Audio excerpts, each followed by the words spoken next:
Podcast, Spotify, Stitcher, YouTube, Facebook, Twitter, and Instagram. And if you're on Apple Podcasts, please give us a 5-star review so we can continue to give you the ish that we talk. And now that is out the way, I will not act like I'm on AM fucking radio. What the fuck's the deal? All of you ugly motherfuckers. What's poppin'? I'm here with you. We here together. We gonna make this shit pop.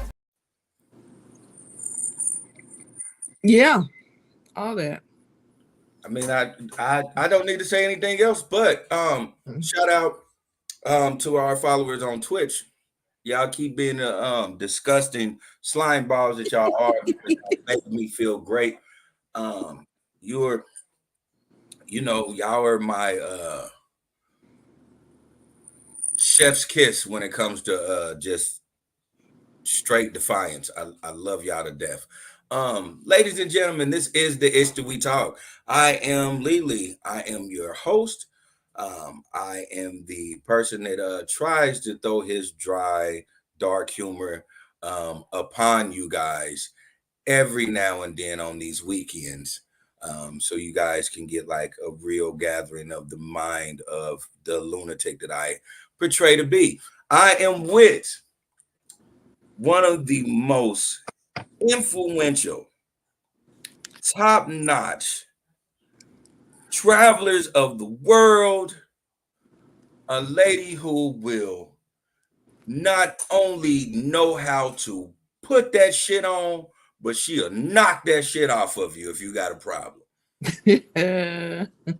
One of the coolest bells and whistle pushers that you will ever know in life. Of course, I'm talking about my co-host, but I'm also talking about my family, my friend, and probably the dopest anger you can ever have if you are a wild person like me. So give a round of applause for Lindsay. Hello, everyone. How's it going? What's going on?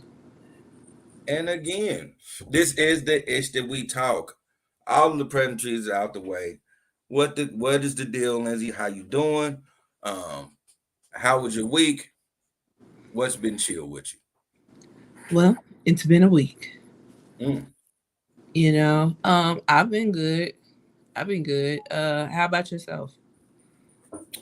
I've been all right. The week was hectic. In my daytime job, we've been going through a lot of sickness because we work with children. So, a lot of people been in and out, and we just been we've been holding it together. It's just been rough, kind of being understaffed, and it's been days. One day I didn't go home until like 7:30 because one kid just was like, "Hey, this is the type of time I'm gonna be on, and you got to make sure that I'm safe." And I was like, "All right, sign me up, coach." But it's been an amazing little journey in my job. If you guys don't know, in my daytime job, I've been looking to advance. So I've been doing a lot of training, and I've been doing a lot of other things and other roles in order to spruce my resume up for the position that I actually want. And it's been a journey. I'm not even gonna lie. And one thing have noticed even this week is I can't stand when somebody say, "You don't want to do that. You don't want to do that." Because they're not saying it like, "Oh no, it's just overwhelming," or you don't want the or it's not for you. What they're saying is they don't think you're capable of doing it. But they say it. They say, "Oh no, you don't want to do that." That's right. It's passive aggressive. Yeah. Yeah. I've been noticing lately. I've been having people do that, and then those same people turn around and have been like, "Oh man, I'm really impressed," and I'm like, "Oh, so you just thought I was just a muscle?" You know what I'm saying? Like, yeah. It was like, okay, so I've been going through that, which is really depressing for me. Not on a level where I'm gonna stop trying to achieve what I want to achieve, but it's real depressing because I can see if it's from the other folks. It ain't been from the other folks. It's been from my folks. And I've been like, I damn. got you. I'm like, that's been really irking me. I'm like, oh, y'all want to keep me stagnant. That's fucked up. But, you know. That means that you're a problem. Yeah. In a good way, you know? Yep. Yeah. So, and it's that crabs in the barrel mentality, you know? All of that is it. That's what I realized. I was like, oh, see, I'm making y'all step up, so I'm a problem. Because if they see me doing it from where I came from and how y'all haven't been doing it where y'all are, it's an issue. Right. You're making them have to work harder. Yeah.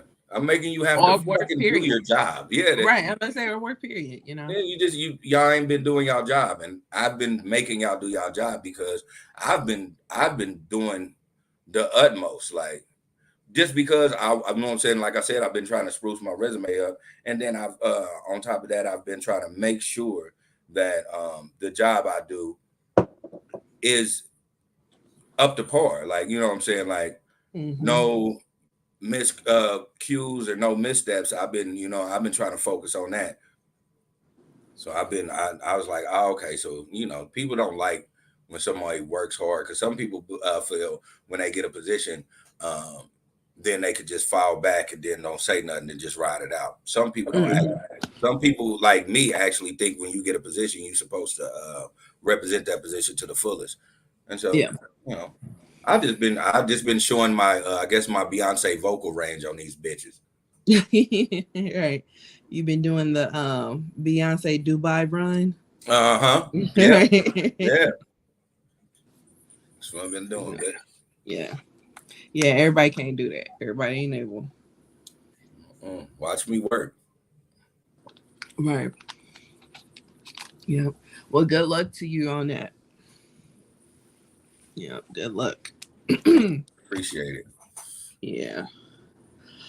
All right. Well, are you ready to get into these topics? Let's get into these topics. All right. So, let's start out with sending our condolences to the family of James Earl Jones. He died this past week, and he was an outstanding actor. He's played in some of the best roles, some very memorable roles. One thing that a lot of people remember him from is being Darth Vader in Star Wars. Yeah. That's probably who Michael Becker only knows him from. Yeah, probably. Probably. Then also Mufasa in The Lion King. And then King Jafar. Is that his last name? King Jafar. Jafar. Okay. King Jafar from Coming to America. Yeah. But of course his resume is like twice our age. And bad. He's awesome, Did you know that his father was an actor as well? I found that out this week. I didn't know that. Yeah. And then he has a younger brother who was a film producer. Yep. So, yeah. But so rest in peace to James Earl Jones. And then also Mr. Frankie Beverly from the group Maze featuring Frankie Beverly passed away as well. He was 77. I don't know if I said before, but James Earl Jones was 93. Yeah, he was there. Yeah. But Frankie Beverly passed away as well. And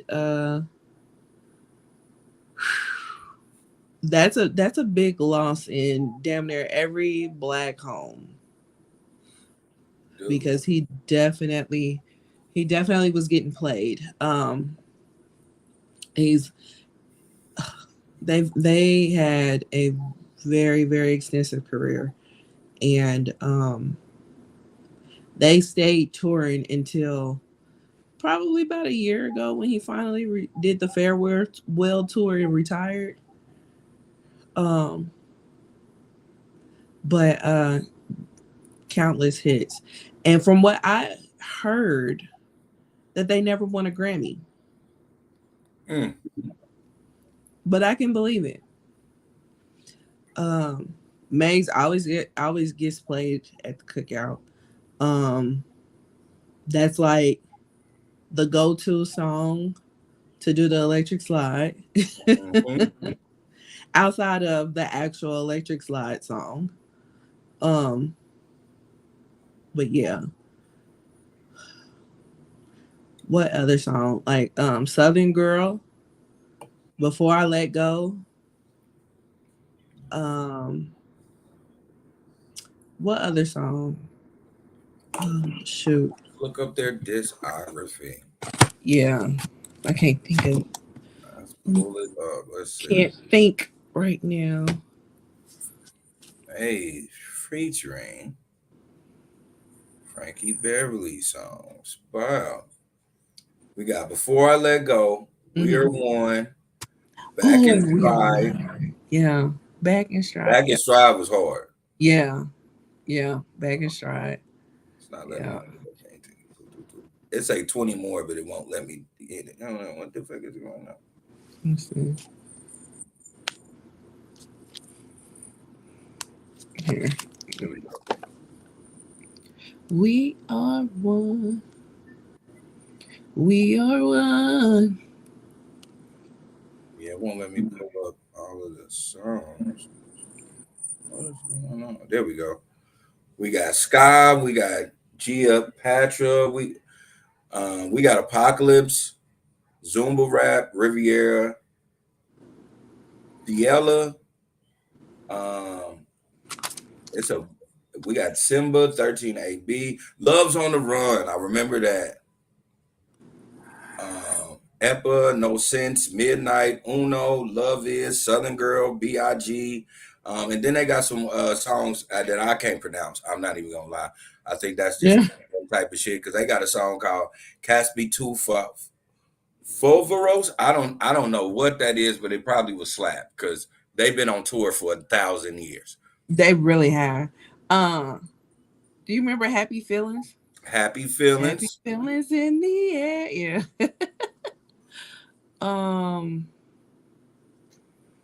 And the only reason why I know that song is because of Tupac. Why? Because of Tupac? Because he made that song "Can You Get Away," and I was singing that song, and my mom was like, "That ain't how that song going." I'm like, "Yeah, it is." And she was like, "That ain't how happy." And I'm like, "What?" She like, "Happy feelings in the air," and I'm like, "I'm not singing that song. I don't know what the fuck." Right. I was singing, I know that "Can song. You Get Away?" I was singing that song. I can't get away. I'm not happy here. All I want to know is, can you get away? And she turned me on to that. So I didn't know about it. So Pac, that was my 7 degrees of separation because I knew about Frankie Beverly and Maze. Don't get it twisted because everybody knew Before I Let You Go. Right. But I didn't know that song until I was rapping Pocket. My mom was like, "That ain't how that song go." Right. What you're not gonna do is be disrespectful. Yeah, you're not fucking up Frankie Beverly, bitch. No, absolutely not. Right. So I'm looking on Apple Music right now, and they have a Maze Essentials playlist, which is pretty good. Joy and Pain. Remember Joy and Pain? Remember Joy and Pain. Let's see. We Are One. Can't Get Over You. Can't get over you. Oh man. That's Frankie Beverly? Yeah. I thought that was Earth, Wind, and Fire. It's on this list. Can't Get Over You. Wow. Then I was wrong. I would have told somebody that was Earth, Wind, and Fire. Nope, it's right here. Can't Get Over You. Back in Stride, Happy Feelings, Silky Soul, Working Together, Southern Girl, Too Many Games, Feel That You're Feeling, You, Feel That You're Feeling Again, Golden Time of Day, I Want to Be With You. Golden And Time of before, Day and Silky Soul uh-huh, are B-side classics. are they? Yes. I don't Silky remember. Silky Soul used to be one of my favorite songs as a kid. Silky Mhm. Silky Soul singer. Silky Silky Uh, Soul. I used to love the shit out that song. Again, that's a B-side classic. yeah, yeah, yeah. Mm. Yeah, I don't know that one. But yeah, dang, I forgot about Can't Get Over You. Mm-hmm. Yeah. Now, Phenomenal. I did see on another show where they brought up a great point. With Frankie Beverly being the front runner of Maze, could Maze continue without him? They could have always toured, but they would have never had the hits. If he would have like left early, they would have still been able to tour, and they would, you know what I'm saying. But they would have. His voice was iconic. Right. Frankie Beverly's voice was, His voice was like silk. yeah, It was like fresh milk. It was so smooth. and it was just, he was just his vocal range was amazing all the way until he retired. So Yeah. Right. yeah, I think Maze could have been a phenomenal band. Um, Maze is a phenomenal Yeah, band. it is a phenomenal band. What I'm saying is they would have always been a phenomenal band. They just wouldn't have had the hits without Frankie Beverly. They would have still been around. Don't get it twisted. They would have Yeah. just been one of those bands that ciphered through lead singers. Yeah. Um,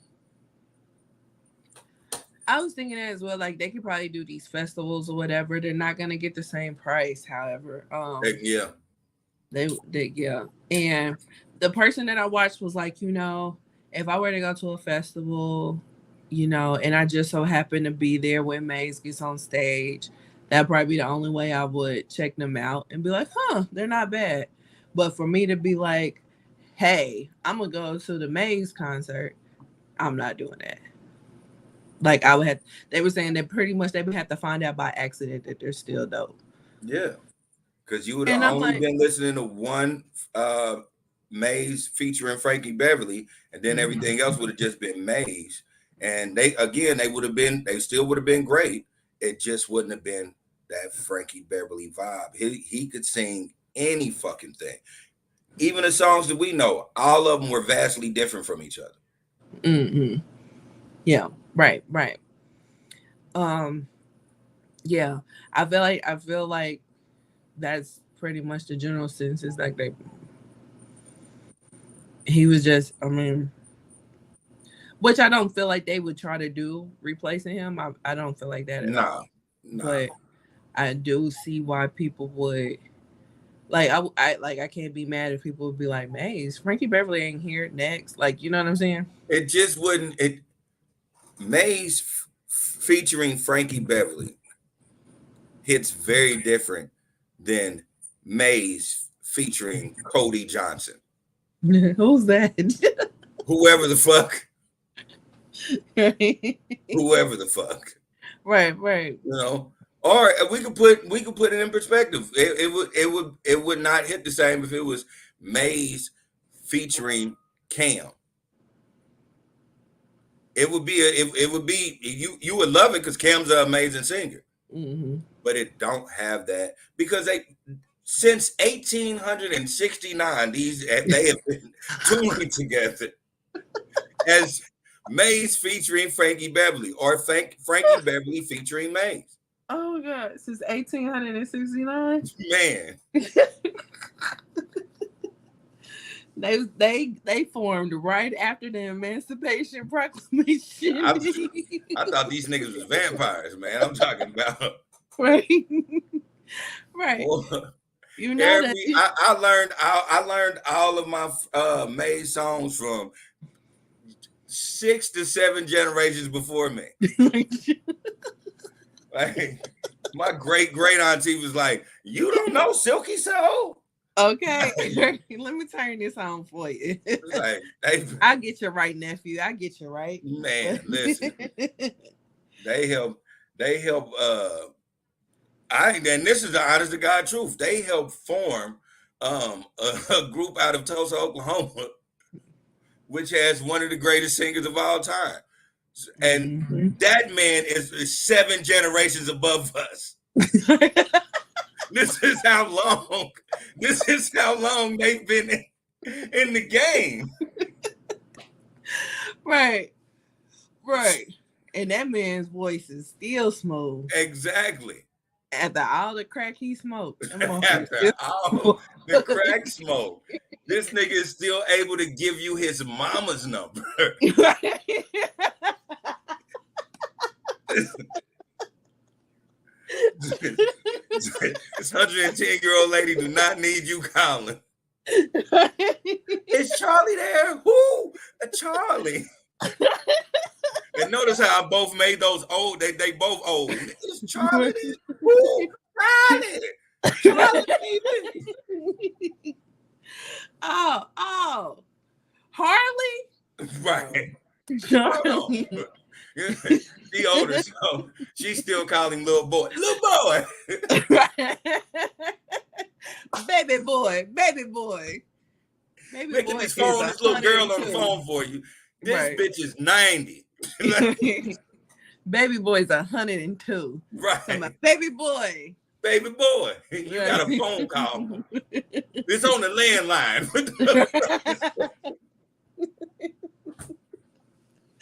Easy. Right. To bring it back, Frankie Beverly and Maze helped create that. Yeah. You cannot replace Frankie Beverly on anything, and they knew that. That's why it was not just one feature; it was several. Yeah. Now, to bring up a controversial topic.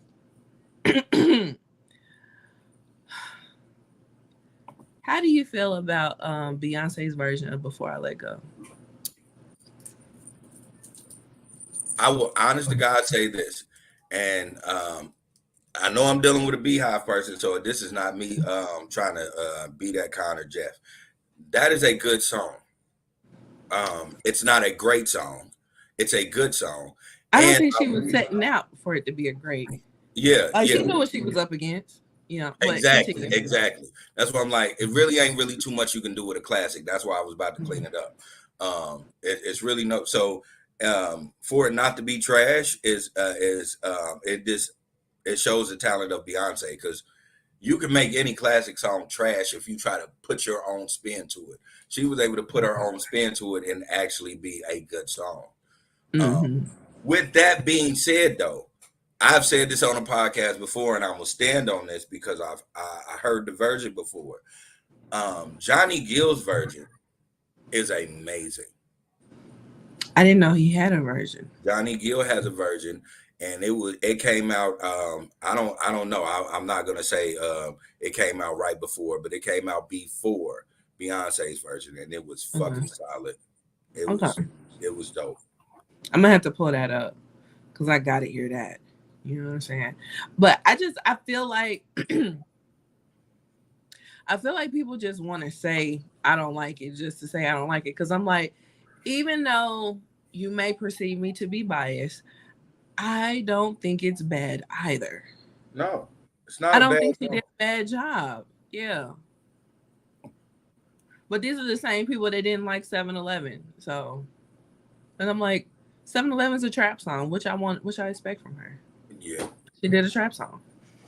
But anyway, I just wanted to ask that question because that always gets brought up. And people now all of a sudden don't like it. Like, no, it was.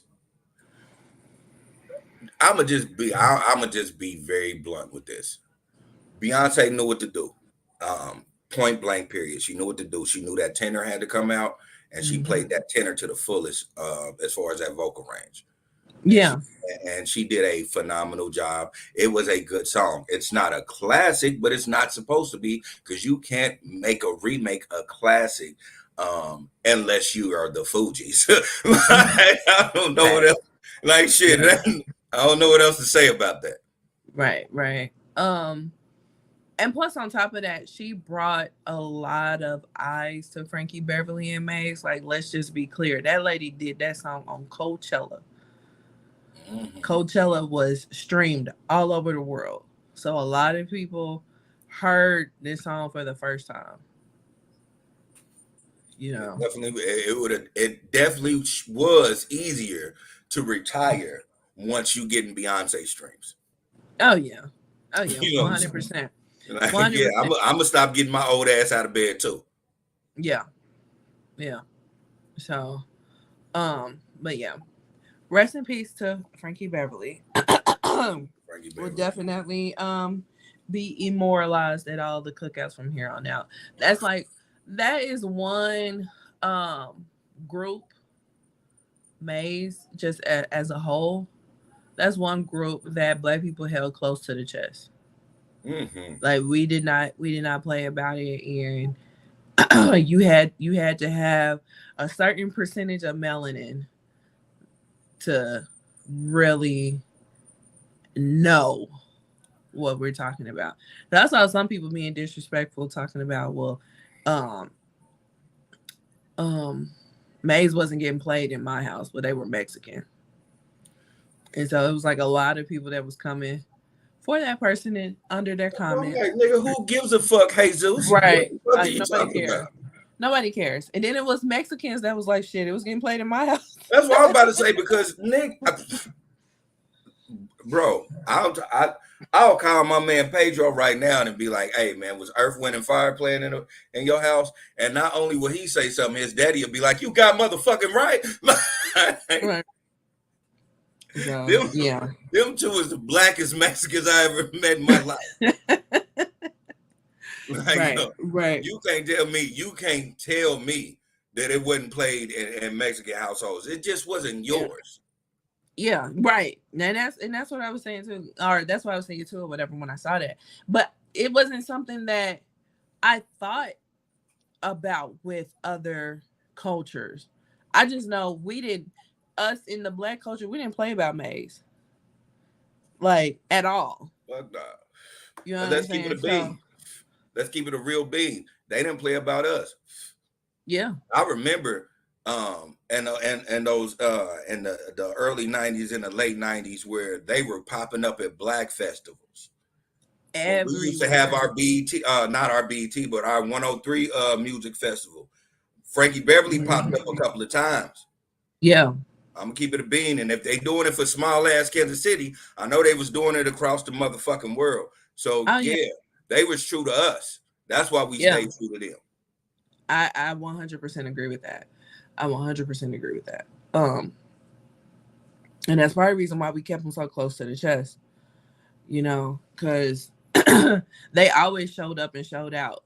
Like, it was their last performance every time. Every time. You never heard about, dang, they didn't sound like, he didn't sound right. Like, the beats was off. They should have tuned up the guitar. Like, you never heard nothing like that. You know what I'm saying?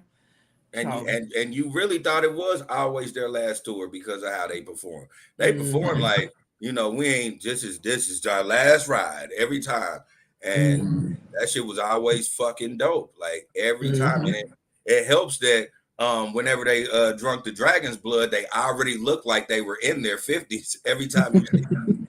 Like, Frankie Beverly, probably 2 years before he retired, started showing he had gray hair. I thought the nigga was immortal. Shit. Dude, I thought the nigga was old when we were kids. Exactly. You know what I'm saying? Like, him being 77, I thought he was up there with James Earl Jones. Like, I really did. Because I was like, wow, he was really young. Him being 77, I thought they were going to say he passed at the tender age of 247 years. Shit. fuck are we talking about? Gone too soon. Hashtag gone too soon. Gone too soon. This nigga watched every president die. Right. He sung at the fucking funerals. Man, listen. Before I let go. Before I let go. Talk about everybody. He skipped Nixon. Right. Right. He had to stand on business. He had to stand on business. Man. So he couldn't do Nixon. Right. He sang at the repass for Reagan. He did reluctantly, but he did. Right. Right. And that's only because Nancy right. Nancy gave him a reason. Right. Nancy put in a special request. You gonna move for Nancy. Right. Y'all know about Nancy. You gonna move for Nancy. Nancy get it done. Nancy is the equivalent of that scene in Forrest Gump. You must know who love cares about your schooling.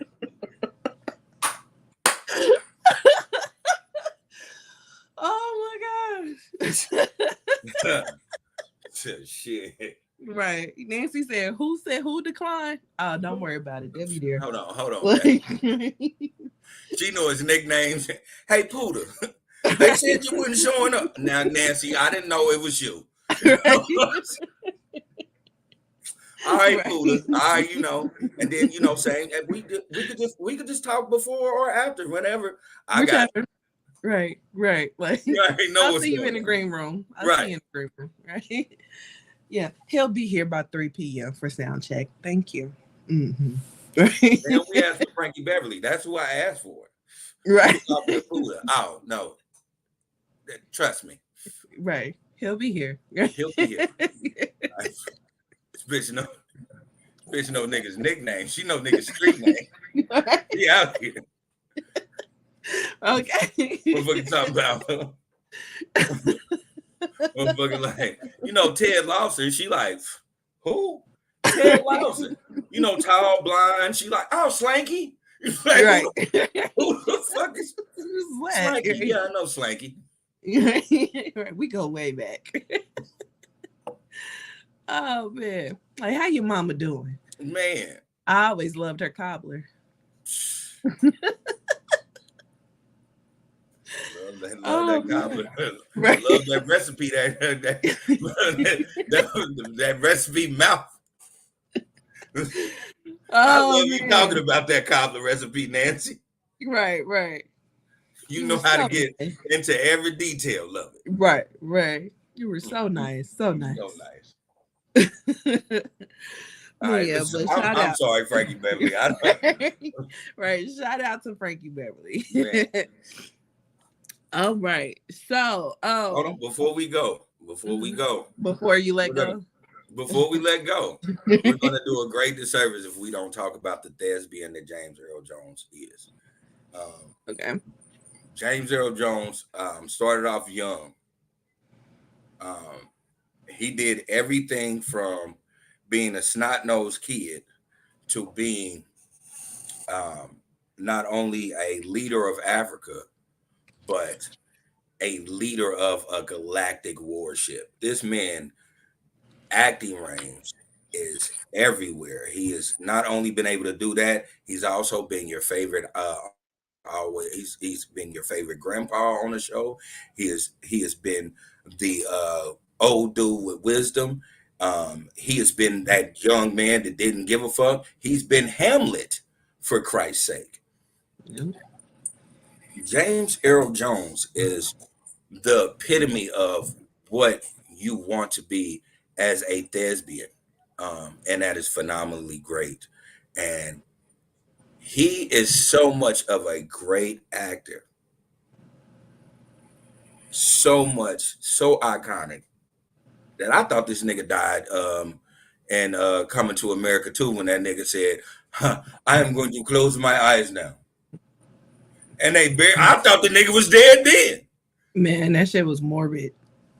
I thought that nigga did a scene in a coffin. Yeah. I did not like that at all. just because of on the strength that like he's older and his day is coming. I didn't like that. You didn't like it, but think about it. James Earl Jones died in good sense, so it wasn't like someone had to convince him to do that. He did that because. Yeah.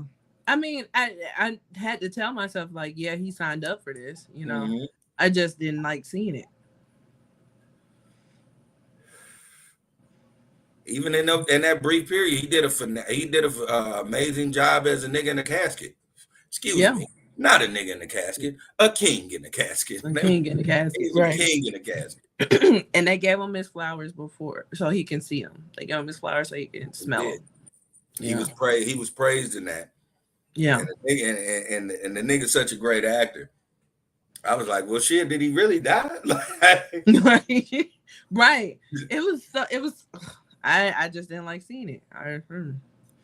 But I get it, and I know he signed up for it. So yeah, it's all right because right now he's somewhere, doing whatever he is in the next world that we go through after this, and somebody's looking him dead in the face and saying, "Hey, bro, one time, can you say this? I just want you to say this because this was great when I was like right before I cashed out. I want you to say this. Simba, you deliberately disobeyed me. Like, I just want you to say that one time." Why do you sound like him? I said that line so much that is embedded in me. Right. I can't tell you anything else, but what I can say is, Simba, you deliberately disobeyed me. And I will say that because that was so, I said, I wish I had a daddy like that because that was powerful. He didn't have to whoop nobody. No. I want to be that to Karen. I want to be able to say some shit to Karen to be like, oh shit, I didn't let my motherfucking daddy down. Right. Hurt his feelings. Yeah. Killed him. He did, and my Ali Sadiq comedy rant. He did the quickest cry I ever seen without seeing it. Like Ali got a scene where he was like, it was a dude that cried about his mom, and he was like, ah! And then he let it go. That was the same equivalent. That was the same equivalent of when he said that. Speaking of, he was here Friday. He was here, and I hate that I was so caught up in what I was caught up in, and I did not. I was so looking forward, or not looking forward, but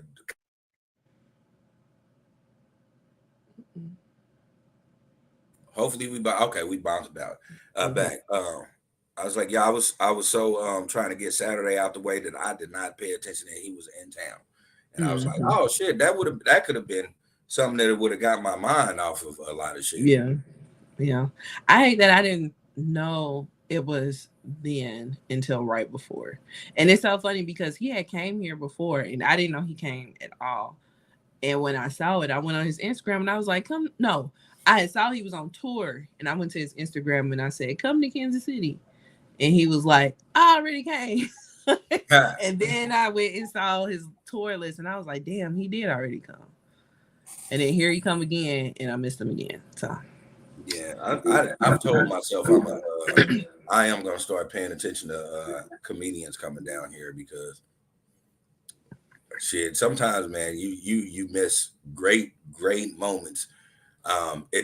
Sometimes you don't have to watch the specials. It'd be just them just able to interact with the audience. The comedy shows I've been through, some of the greatest ones have been when they just reacting to the audience.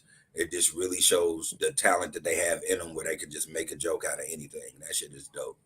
And it's funny that you say that because a lot of people don't like D.L. Hughley's comedy. And I'm like, that's what his comeuppance was him, cracking on the audience. Mm-hmm.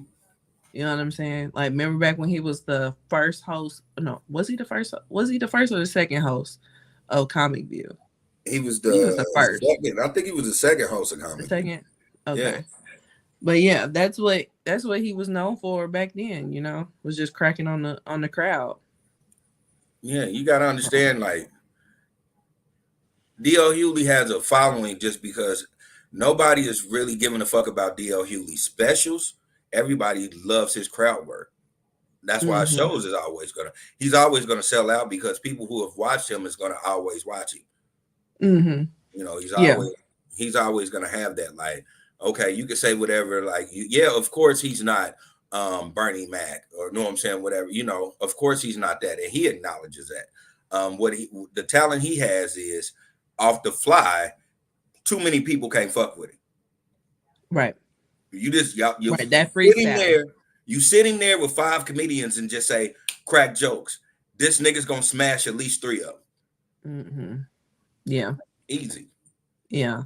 And you know what I really like about this has nothing to do with what we're talking about, but what I really like about D.L. Hughley is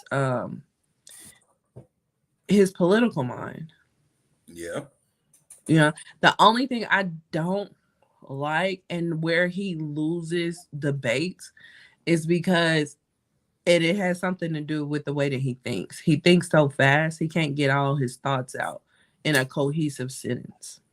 He gets to stuttering real bad. And if he could not stutter as bad and get a cohesive thought out in a great sentence, he would be cold. You know, but yeah. So, but anywho. Yeah, he's our generation's version of Dick Gregory, and we're not paying attention. That's yeah. We'll find out. We'll find out sooner or later.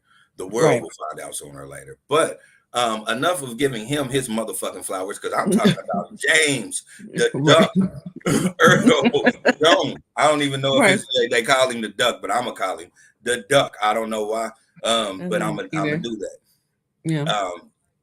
You have to just, again, for as all Black actors and actresses, you have to know that this what he did, who he was God body. Was God body. It was an amazing actor, that to the point where that's why in the beginning I didn't even say that. I said thespian, because he touched every part of what you thought acting was. He touched every bit of it. This man was phenomenal. He gave you everything from drama to comedy to action to horror.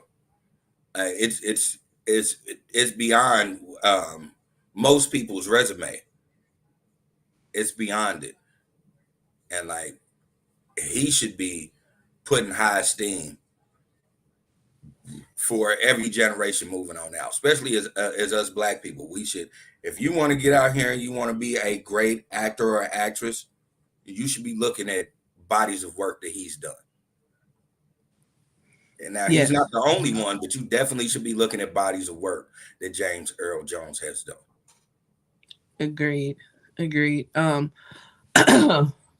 One thing that should be the top of anyone's list that will want to study James Earl Jones is him in The Great White Hope.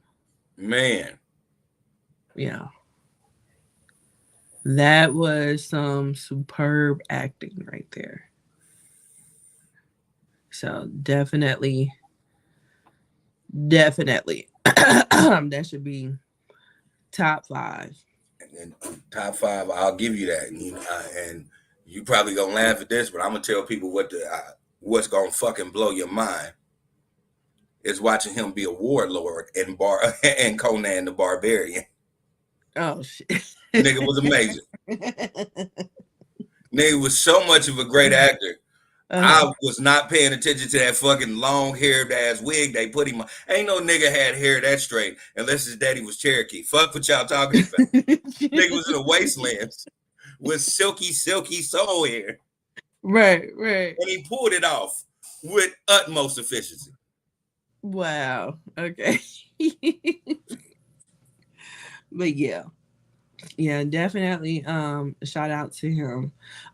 One thing I did see was a lot of people was sharing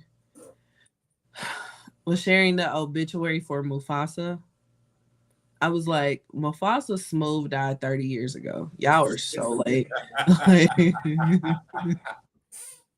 Y'all are so late. It's like, You know what's so? You know what? Even talking about, even you saying that, I didn't even think about it till right now. Like this was just like boom, headline news in my head. You know they're coming out with a movie that is going to be the prequel. So it's going to talk about Mufasa and Scar's life. Oh yeah. And yeah, on how Mufasa actually became king. They're coming out with a movie with that, and it's bittersweet that James didn't see that. Right. Is it gonna be live action? It's going to be live action. You know what I would like? I would like to see an origin story in human form. Mm. Now that would be wild. That would probably only be able to go Yeah. to Netflix. And to take it a step further, I know who would play Scar and who would do a great job. Mahershala Ali.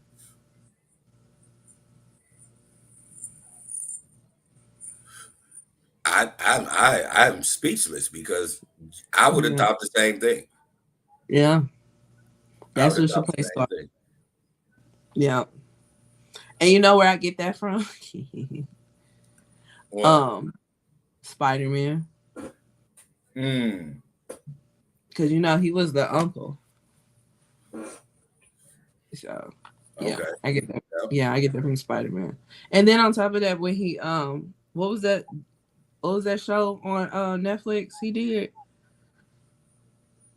He did a show on Netflix. Yeah, he did. What was the Yeah. name of that? I know what you're talking Um about. Though. yeah. I can't think of it now. But yeah, he was the villain in that too. I would see him doing it, and it would be amazing.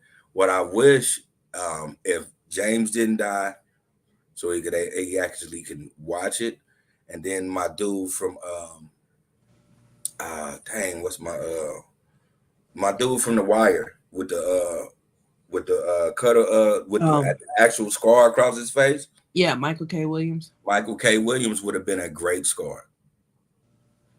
Why? Because he He got a would have scar? not no, it ain't got nothing to do with him having a scar. The fact that he is very articulate and very hood at the same time. That's true. That's true. And he's very commanding. Hmm. He's very commanding. Yeah, the So scar it is would just be a good icing one. on the motherfucking cake. Right. He would have been a dope Scarface if they did a black version. He would have been. Yeah. He would have. Damn. Damn. Drugs are bad, okay? Drugs are bad. Okay. Right. While I'm sitting here lighting up a joint, but it's from the earth. The earth is my turf, motherfucker. Right. The earth. You know. But yeah. Damn it, man. Because he would have been an amazing Scarface. I mean, shit. He would have been amazing. And again, I'm pretty sure because he was a great actor, he would have told you one of his great influences would have been James Earl Jones. 100%. 100%. Like you can't be an actor and didn't go to the school of James Earl Jones. Oh no. Who do you think currently has a commanding voice like him? No one. Agreed. No one. Now you have actors that are distinctive. Yeah, yeah. I always give you that. But that the way he was able to, and I'm just gonna be 100 with y'all. The way he was able to command his voice to be gentle and still demanding, nobody can pull off. Yeah. I just told you in my deepest voice that I have, and you if you were paying attention and you actually watched The Lion King, the range of hurt and still discipline in that one single line. Yeah. True. This is what he was able to do with his voice. Mm-hmm.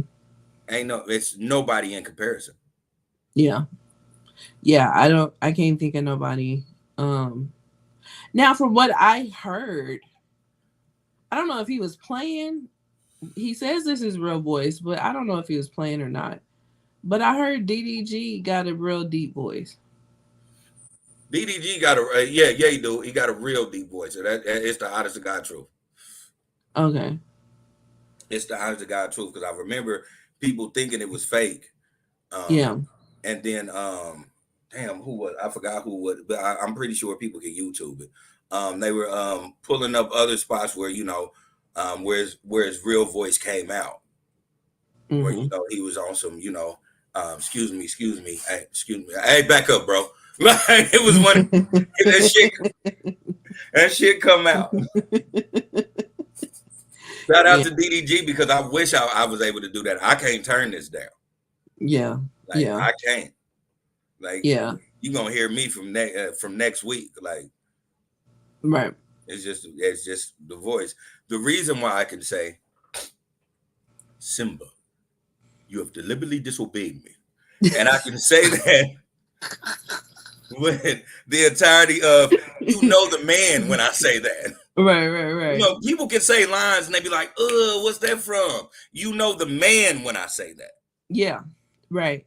And because of that, he's the only one that was from the original movie that was in the live action. Because you can't. Who are you gonna get to out top James Right. Earl Jones?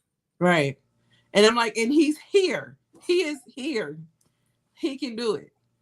So yeah.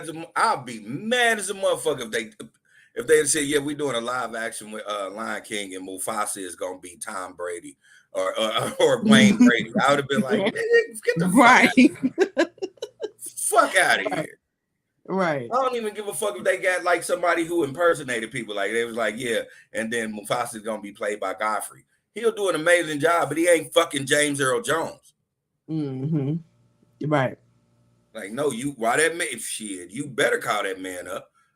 Because come on, it is two men, and we know this, y'all, that are basically our forefathers when it comes to this.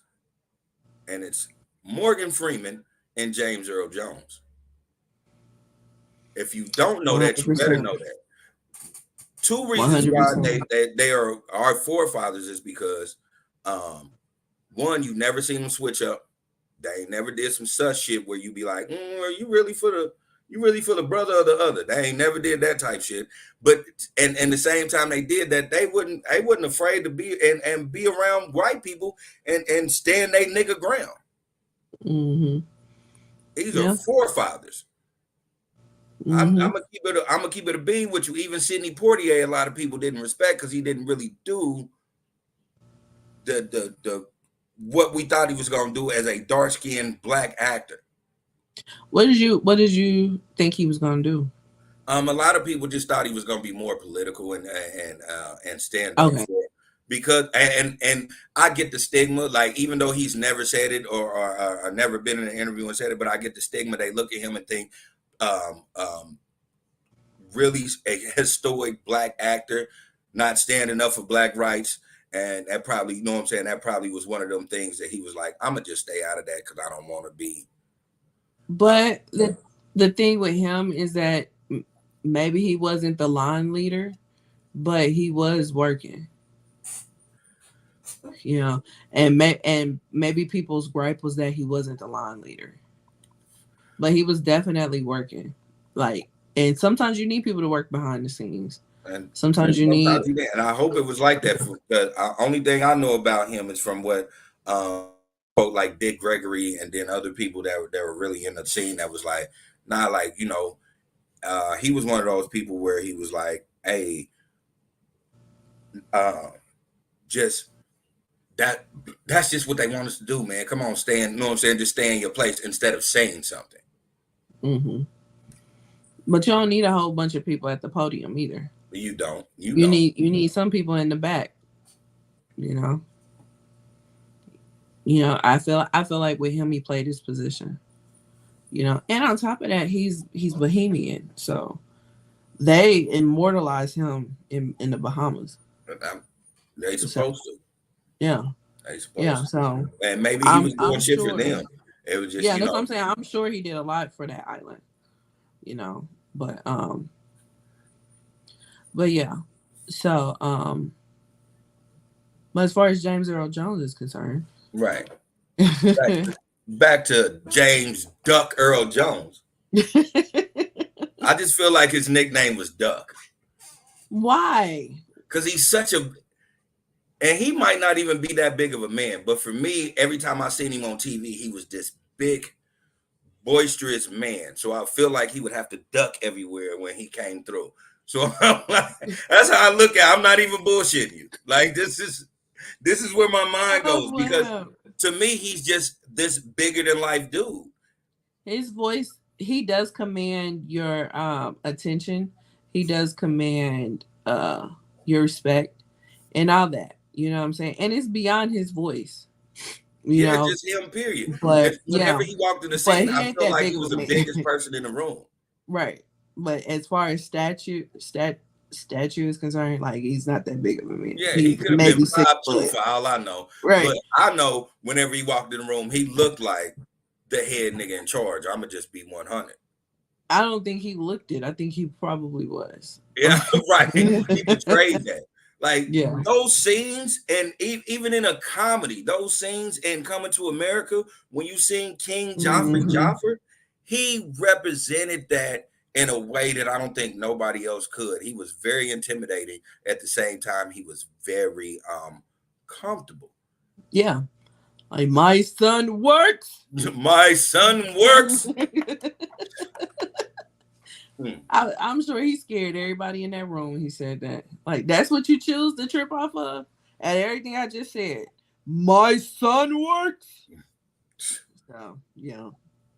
That man told this. Listen, James said, so you want to sow your wild oats? Like, well, it is settled. This man exonerated a king so much that he literally told his son to go get his dick wet in the middle of a wedding. Yeah. Yeah. Remember when he was like, well, I just assumed that you were having sex with your bathers. Yeah. I know I do. I know I do. Like, and of course Eddie was having sex with them. I mean, yeah. Prince Hakeem was fucking the shit out of them people. But he was over it. it. Never gonna tell me my royal penis is clean without me busting a nut. Like, what are we talking about? He was over it. Like, he was just used to getting his dick yammed on in the tub. He's been doing that shit for years. It was amazing at 13. The shit gets boring when I'm 30. Yeah. He wasn't even 30 yet. Yeah, he just turned 21? I think that's what it was. Case in point. Yeah. Prince Hakeem was what every man in the world has ever thought. I know I thought that shit, dog. Yeah, every man has been like, I'm gonna get me some out of town pussy. That's just what it was. I'm getting some out of the country pussy. Yeah, I gotta go get some new pussy. Every man has thought that. At one point in my life, I said, oh no, I gotta fuck a bitch out of town. I'm tired of fucking city bitches. It really be like that. Like, it really be like that. For me, I can't speak for every man. I don't get the difference. It's really not a difference. It's especially for black men. I won't say for every man, but at one point, black men, especially if in their surrounding area, women are one type of way. You get tired of a one type of way individual, and so you start going to different areas and going to that area and going. I get that. You start in the city, and then all of a sudden you fuck with bitches from Independence, and then all of a sudden you fuck with bitches from Lee Summit, and then you got a bitch from Grain Valley, and then you might got a bitch from St. Joe, then you get a bitch from Warrensburg, then you get a real small country bitch from like Sedalia, then you get and then all of a sudden you just like, now I got a St. Louis bitch, boom, now I got an Illinois bitch, and then now you just got to see what it's like. At the end of the day, our women on are the same if you're the same type of nigga. That's Yeah. the reality that men have to realize. Right. Like, you're not gonna get a bitch from Turkey to deal with your bullshit if you a piss poor ass nigga. She gonna get tired of that shit too. Yeah, 100%. See, men don't think that far ahead though when it comes to that. No. For me, that's in my opinion. No, I think they just looking at it being a person that's not here. Yeah, it's not here. They don't know any of your stuff. They can't turn around and be like, that's why Tasha from 39th Street gave you gonorrhea, nigga. Shit, he ain't got to worry about that type shit. So, you know what I'm saying? You just go get some other bitches. Yeah. Yeah. So. That's but yeah. But yeah, rest in peace to James Earl Jones.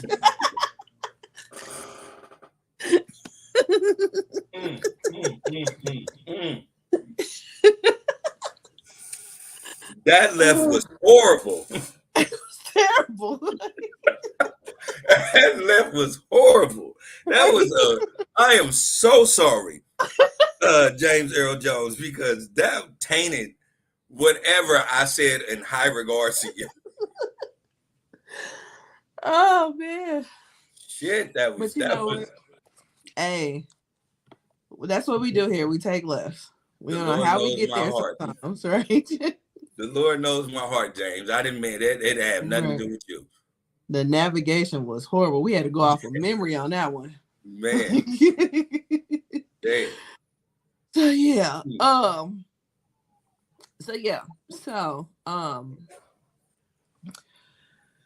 Next up was the presidential debate. So the first presidential debate between Vice President Harris and former President Trump took place this past week. ABC was the sponsored network, but of course it was shown live on several different channels. A lot of gems came out of this debate, but not for good reason. Oh, Lord. Okay. One of the things is Trump had put out there a false claim, which he has been spewing this false claim for a while now, saying that doctors are aborting babies after they're born.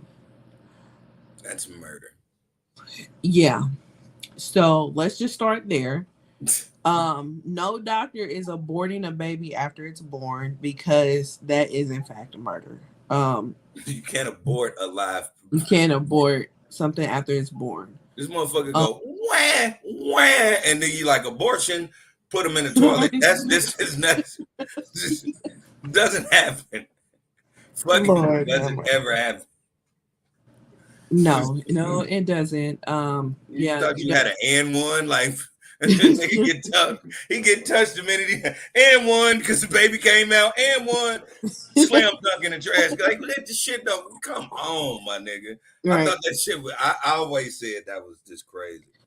He says it with a straight face too, like it's like the God's on the stroke. Like he was in the room when it happened. And you know what makes matters worse about this whole abortion thing? Out of all the foolishness that gets said when this debate is going, it's the fact that people actually believe it. I just took for granted common sense. I know everybody ain't got it, but I would think that it would kick in on something as ridiculous as this, right? And it doesn't. I actually spoke with somebody who really believes this. And it's like, wow. You thinking doctors are committing homicide? Yeah. In the middle of a hospital. To babies. To babies, of all things, like Like, and I hate to be graphic. Do y'all really think that this is what doctors are doing? They're pulling these babies out, and then, because they try to be as humane as possible, they're giving them a lethal injection of death. Like, do y'all really think that's going on? Yeah, like Like, no, and that's this me being no. humane. What else do y'all think they doing? If you think it's gonna be like a horror show, that they like hold them up and then they slice the throat and the umbilical cord in the same swift move, like With a what? machete, just Yeah, like swap, like, and then, like, what the fuck do you think is going on? Like, and they just tell the woman, like, "Hey, clean up, you good." right. Like, I keep don't your career understand. going. Like, I don't know what the fuck do you think they doing down there? Yeah, I don't understand. And then another thing is like he's trying to say that people are getting abortions at 9 months, and that's not true. Um, what he's doing is he's going extreme with the late term abortion part. But if you look it up, late term abortion is like second term, and it's only one state that does that. Right. Um, and then there also look, I think it's called a DNC. And that's when, I mean, for lack of a better way to put it, that is an abortion, but that's an abortion when the baby's not viable. So a doctor, like you wanted the kid, and the doctor's telling you this baby's not gonna live, and you can either wait for it to come out naturally, or we can take it out. Those are your two options. Yeah. That's what a DNC is. When they take it, when the doctor takes it out. Um, and like the person that I spoke with who believes in this after birth abortion was trying to bring that up. And I'm just like, the problem with some of these states is that they're making it illegal to do a DNC. So you're running the risk of something possibly happening to the mother for a baby that's not going to live. Right. And that's the part that sucks. Like it's already unfortunately is what it is with the baby, but maybe we can save the mother. But And then these laws are making it to where you can run the risk of losing the mother as well. not only So you losing the gotta mother, have two. not only losing the mother as far as her life, but then just losing the mother as far as her mental state, because That too. I actually know two women that took their baby to full term knowing that that baby was going to come out unalive. And those two ladies, one of them is still in therapy, and that was 7 years ago. And the other one still has the chrysalis, um, and she refused to let it go. She hasn't had any children after that, but she still holds on to the chrysalis of the baby. She still has that, and she still, and I'm talking about, word to my son, like she still holds her stomach when something happens. Like if she's frightened, that's the first thing she does. So you don't know how mentally that can disturb an individual. Right. Right. Like I can only imagine, I haven't been through that experience personally, but I can only imagine um the toll that it takes on a person to have a miscarriage, let alone, carrying a baby that they told you was not going to live full Yeah, term, you know? So, yeah, you know, but yet we got these men that are in office making the rules, and some weirdo ass women that's in there assisting with making the rules as well.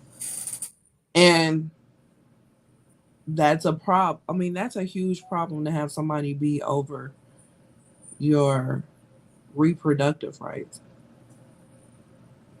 yeah. Like you should be the one that's over your body.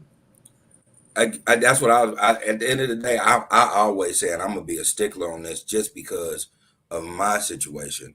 Um, that is going to be strictly the choice of the mother and the person that's carrying that baby. It is I will never step in. Um, just to be totally transparent, it was just one of those situations when we found out what was ailing our daughter, they gave her the option of having an abortion.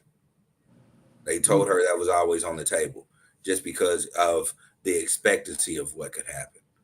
Right. And that was Jasmine. I would have never made that choice for her. Even if it was, nah, I'm gonna carry full term, or nah, I wouldn't. I'm not gonna make that decision because that's that shared life that is Jasmine and Crimson. Mm-hmm. So I would have never done. I'm just going to be here to protect both of y'all in this situation. Yeah. That's it. That is what I'm here for. I cannot make the decision for y'all. Yeah. Yeah. You know, it always bothers me. The government thinks that they have say so into bringing someone in this universe when first and foremost you don't control the universe. Period, my nigga. Yeah. Fall the fuck back. Only thing we supposed to do is, like it says in the Bible, we supposed to take care of fools and babies. We supposed to take care of them when they get here. God damn it. We not saying when they supposed to check out. It's not our decision as men. And I will strictly say this as men. And I will also say, even for a woman that doesn't have kids, I would rather have her having that conversation with a woman that's going through that than me as a man, because at least they share something that I don't have. I don't have a womb, Right. so I can't logically tell you anything about a womb. I can tell you scientifically what it is to for a womb, but I can't tell you logically what it feels like to have a womb. So I'm never gonna be in those conversations. Right. And that's you respectfully knowing your place. You know what I'm saying? But these people that are making these laws and stuff like that, they're disrespectfully not knowing their place. Right. And, you know, their place is not in the doctor's office. It's not. You know, and then this is the killer part. Like, these people care about life so much before the baby is here, but you don't give a damn after the baby is here. You could care less after the baby's here. It's the whole, and this is where my conspiracy theories kicks in. And I will say this, because a lot of black people are always like, you know, they jumped the gun when as far as being against abortion, when they was like, you're trying to take our rights away. I will 100% say this, and again, this is just my opinion, my conspiracy. A lot of these states really did that because a lot of these states are doing exactly what our forefathers told us a long time ago. And when I say long time ago, I mean 50s, 60s, 70s, when they was telling us that white people are really the minority and they're really losing the race when it comes to population. Yeah. So they really are doing this because they don't want these white, because that's what these, especially well-off white women, that's what they've been doing for years. They go, you know what I'm saying? They just go have an abortion. And you know why they having an abortion? It's because they really ain't fucking their husbands like that. So random babies popping up, can't have in this $1 million house. I need to keep it. Yeah. I heard that too. Yeah, this is what it is. Yeah, I heard it's going to be like in the year 2042 or 52, one of them, that the white people are going to be the minority, and the majority of people getting abortions is white women. So they are low key doing this to try to save the race. I did hear that. They're doing that to save this is why this whole thing is happening, because Roe versus Wade, they all that kicked in, you know, Planned Parenthood, all that was to abolish black people. Real shit. You know, you can look that shit up yourself. That was actually giving them the choice of just not having these babies. What they didn't expect was that rich lady from the Hamptons always coming down there and doing it. Mm-hmm. That's what they didn't expect. What they didn't expect was that little 16-year-old girl that was forced into marrying this 25-year-old dude was coming down there. Mm-hmm. That's what they didn't expect, and now that is becoming the norm, and that's what happened. Because if you think about it, if you even think about your small demographic of where we stay at, 9 times out of 10, even if they piss poor ass broke on the verge of homelessness, boy, that bitch will tell you off the flip, I ain't killing my baby. Mm-hmm. Yeah. And she'll have 9 of them motherfuckers in the background. And you should have known she's not. I tell niggas all the time when they have babies with women that have more than 3 children, you already knew she wasn't getting a abort. Man, I thought she was going. She told me, what the fuck you think she told? She told you because she wanted $350. She is having that baby. She got 7 kids by 10 different dicks. She is definitely having that baby. You were tripping. Niggas used to tell me that shit. Man, you know Shonda pregnant. I'm like, by you? Yep. I'm like, I'm not, but she said she's gonna give her abortion because she don't need that many kids. Okay. All right. You go ahead and believe that if you want to. Yeah, if that's what you want to believe. I mean, that bitch got a Cambodian baby, a black baby, a Mexican baby. This bitch got a white baby. I don't even know how that even came out of her, but this motherfucker lily white. This motherfucker got a Jamaican. This motherfucker came out with dreadlocks. Like she got a Negro coalition of kids, and you think she ain't about to have your baby? You cute little light skinned nigga. She been waiting for a light skinned baby. That's the only. She got it. She's like Pokemon. She got to catch them all, nigga. Right. That's what's making it complete, you know? Yeah. She couldn't wait for a baby with green eyes. Nigga, what are you talking about? Right. You definitely made it complete. Come on, man. Listen, if you ain't been knowing this woman for more than I'd say more than 6 months, yeah, and she's telling you to come in the pussy already, don't think she's getting an abortion. Especially if you know it's kids. You fucking on sippy cups, nigga. She ain't getting an abortion.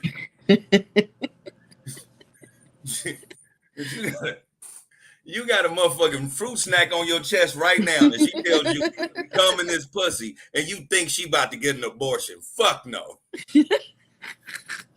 Fuck no, nigga. It's not happening. I wouldn't bet the house on it. Man. I definitely wouldn't bet the house on it. But yeah, that was one thing that came up that was stupid as fuck. Another thing that came up that was stupid as fuck was okay, so there's this town in Illinois called Springfield. Was it Illinois? Mm-hmm. No, Ohio. It was Ohio. Not to be confused with Springfield, Illinois, because Springfield, Illinois is where the Simpsons are. They are where the Simpsons are. Yeah. So, Springfield, Ohio, they have had an uptick in their population these past few years because a lot of Haitian immigrants went there. It's an industrial town that a lot of the industrial places have been hiring these people, these Haitian immigrants. And the actual news reports are talking about how they're outstanding employees and citizens in real life. However, you wouldn't know that by what former President Trump was saying. He was saying that, the people hate them, that they're like being menaces to the community, and they're eating their dogs and cats. Yeah. They actually fact-checked him a couple of times live on air. One of them was over the abortion thing. The other time was over this. And he completely argued with the fact-checking. Said, well, I saw it on TV. Okay, well, I guess everything that plays on TV is 100% real, according to him, because he saw it on TV, right? So, like I said, that is completely false. They are not eating dogs and cats. No dogs or cats were harmed in the making of this fictitious story. Now, what I will say is this. This is why I like X so much. Now I've seen rants on X. It was one that stuck out to me was a young black woman who claimed that she was from Springfield, Ohio, and was like, "Y'all don't know what it is to go outside and see the heads of dogs in your yard, like your pet head in the yard." Like she was crying, and she was like, "This is really a thing nobody is fucking talking about. That people are actually killing our animals." Now, could that be true? Could she be telling the truth? She could be. But what I'm saying is, it doesn't. It's not even one of those things where, again, I'm not saying that this young lady is lying or this whole situation that could be true. The thing is, it's not what he was trying to say. Like they were really like being menaces in Ohio to the point where the fucking residents of Ohio is fucking deathly afraid of Haitians running up on them and just snatching their dog out their hand and being like, "This dinner, bitch," and taking out like that's not what's going on. But I always want to put things in context because I don't want people because I've seen a lot of rants, but that young lady, that was the one that threw me out because she was like emotional about it. Mm-hmm. What I'm saying, if things like that are going on, then yeah, let the Springfield, Ohio, handle that and handle that for how they have to. Like, let them do that. Don't make it seem like this is a reason why we gotta stop bringing people over here, because at the end of the day, since we started this United States of America, it is because it's supposed to be the land of the free. So the land of the free doesn't mean you have sanctions. Like, you could be free if you're this or this. No, that ain't how that shit works. So let's not do that. Yeah, right. And then let's also be clear. These are immigrants who are here under some refuge act, I want to say. And so they're here legally, but this is a dog whistle to racists. Like he is really laying on it. Now, he didn't mention that they were Haitian, but we all know, like, if you look up anything about the immigrant influx in Springfield, Ohio, you know that it's Haitians that went there. And then he's perpetuating this stereotype of them being savages. So now they're eating dogs and cats. I'm surprised he didn't go as far as say that they were sacrificing them for voodoo. Like, he might as well have went there, I seen that. I seen that on X too. Somebody was explaining certain things and in their culture, but I was like, okay, but that shit ain't got nothing to do with what he's talking about. Then I also said, what's so crazy, because I was gonna highlight that, but you said that he didn't mention the race.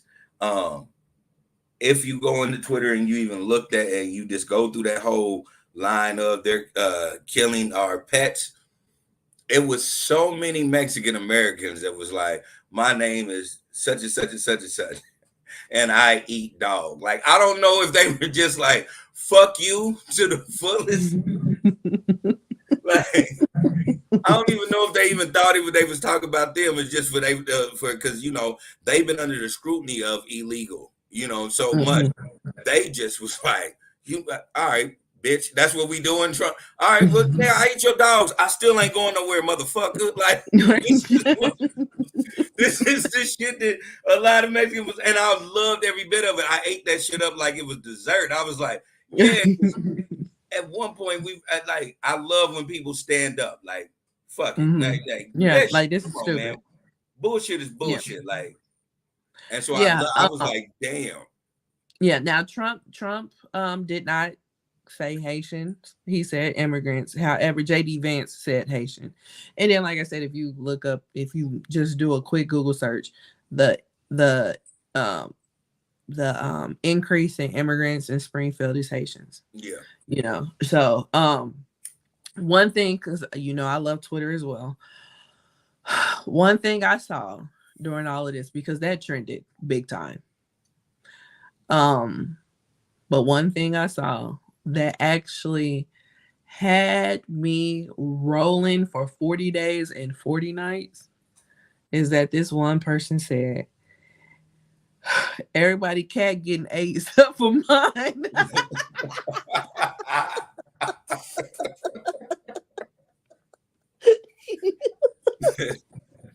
Oh my God. When I tell you, I laughed for 40 days and 40 nights behind that shit. That shit was hilarious. Now, this is when I say some things need to be kept in home, because when you put this shit out in the world, you're gonna get jokes like this. Right. And again, like I said, from that young black lady that was crying, something could be going on down there. Something could be going on, or it could be it could be another thing where it's a conspiracy. Where because let's not be unknowledgeable to know that, like, they will plant people into doing shit and to saying shit, and that shit don't mean shit. That shit is false. Mhm. They've been doing that shit for years. Yeah. They've been It doing could that have been shit. anything Yeah, that, like, they've been doing if that shit her before I dog was was, alive. or if her dog or cat was decapitated, it could have been anything. It could have been a coyote. It could have been a neighborhood kid being a menace. Like, it could have been anything. Or I mean, it could be anything to the point where I'm gonna keep it 100 with you. It could be anything where the homeless community is probably outrageous, where they have that the homeless community is eating. They're gonna But find a way to eat. if she know that her cat was decapitated, that means that you would have to have the body or just the head, right? You would have to have the head. They were saying that the heads are left in people's yards. Mm. So that means there's a trail of blood. No, oh shit, no. Yeah, it's a trail of blood. Let me. I almost. I'm just saying, like, it would lead somewhere. Like, I don't think it would be hard to. No, it won't. How? I don't think it would be that difficult to figure out. It's not. If this is One on what's one happening. for an animal. So you run up on an animal, boom. You decapitate them first. First, what you got to do is you got to get them controlled. So boom, once they controlled, cool, they probably sleep. Bop, knock them off. By the time you knock them off, they're already in something. So you place it, you leave the head there. Whatever you place it in, you got to make sure that absorption is dope, where it has no leaks, and it's easy to do things like that. You could simply get nope, but it's easy to do that. So what I'm saying is that you could definitely just find just a head in your yard. Okay. All right. Well, that's that. Yeah. But That's that, and it is what it is. yeah. I swear, if I get an email from the feds, I would be like, my nigga. Right. Just because I know shit don't mean I know that I do shit. But right. I am in Missouri, sir. I'm in Missouri. You talking about? I don't know nothing about nothing. Right. So but it is ways to do that. It's not unfathomable. Okay. Okay, I got you. Another takeaway was that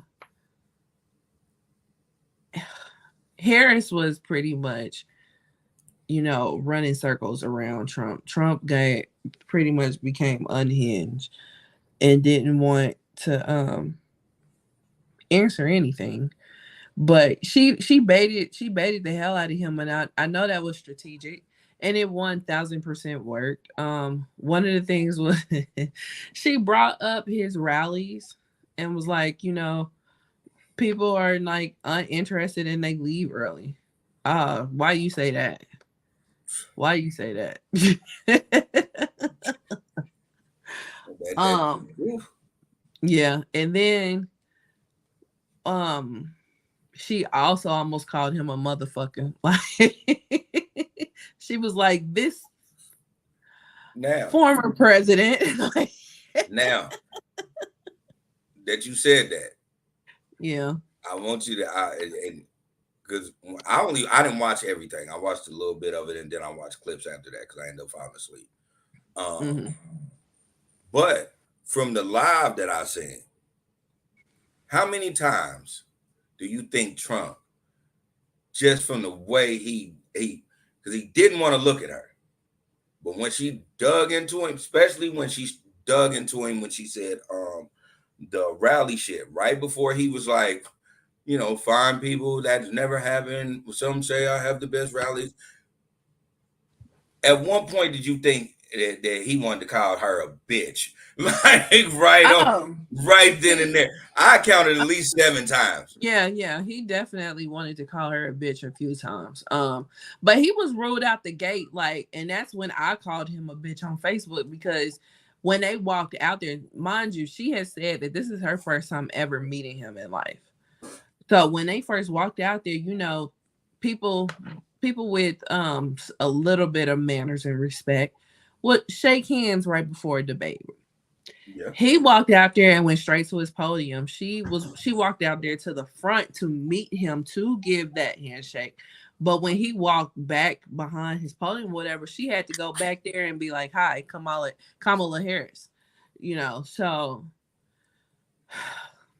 I was just like, he is such a bitch. Like, you can't find a little bit of decency in you to at least give a handshake. Like, but no, we're talking about Trump, so. And then this is when people can misuse and oversay toxic masculinity. And these are the only few times where I will actually just when people say that, I let them ride on that because it was totally disrespectful. Just because this is a man that knows you are not supposed to touch certain Saudi princes, and he makes it his business to touch them just because I want to dominate and I want to show how strong of a hold that I am as a man. Now, it ain't got nothing to do with the U.S. because the U.S. ain't telling you to go touch this nigga. It's you. It's you. This is the same man that can do that, but will not meet a woman on a totem pole where they have to debate. He won't meet her as an equal. He automatically tried to stand above it. Yeah. But I don't think it's necessarily toxic masculinity because I believe he's done that before. I think it's just him being rude as fuck. You know what I'm saying? Like he's a whole nother level. Yeah. That's what I would say, but a lot of women would just be like, you could just see the level of toxic masculinity, and that's a whole nother genre of I don't want to do that. But that's the only time where you will say that and I won't debate you. Right. I won't say nothing about it because I'm just like me and you on the same chord of it's just rude and disrespectful. This is a mad disrespectful nigga for real. Yeah, he is 1000%. I think I just think it's him. I think it's far worse than just like giving it a simple label as toxic masculinity. So, and plus, you got those people that want to argue about toxic masculinity, and I'm not here to argue about that. I'm here to just say that motherfucker's rude, point blank, in the period. Moving on. Exactly. Yeah, I just say because I know I know where a lot of people, and I've had conversations with women. I'm like, oh, here we go. Yeah, and see, and I have conversations with men, and it's like, here we go. You know what I'm saying? Like, I don't want to argue if toxic masculinity is a thing or not. Like, yeah, let's not. As men, we shouldn't even be doing that. Like, I will just, and they do. I just 100% will say this. I get it. You have to. You're learning what to be, and you're learning how to be yourself, and you're learning these different terms and traits, and you're trying to be equal to everybody. But man, and when I say man, I mean all man, black, white, purple, Asian, Cambodian, African, German, all man in a nutshell, gay or straight, LGBT community or not. We should not be talking about toxic masculinity at all. You know why? And this is the only reason why I say this, because genetically you're supposed to be masculine. Now, however that goes for you is how that goes for you. But genetically, you are masculine. So anything, when you put toxic in front of it, it's saying anything that you do. And that's what's stupid to me.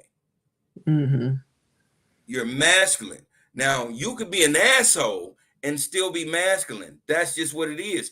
You can be a part of the community and still be masculine. That's what it is.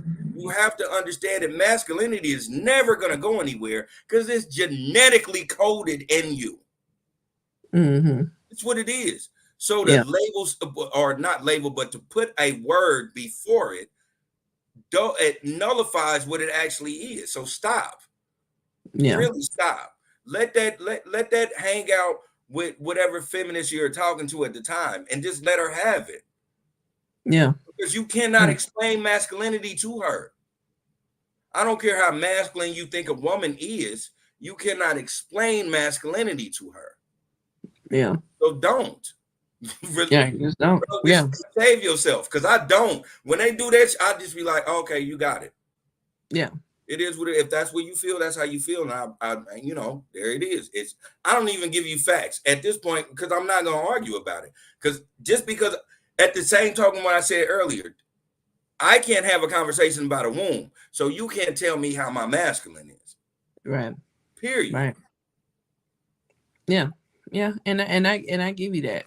I give you that. It's just like I'm to the point where I don't want to argue about this, you know.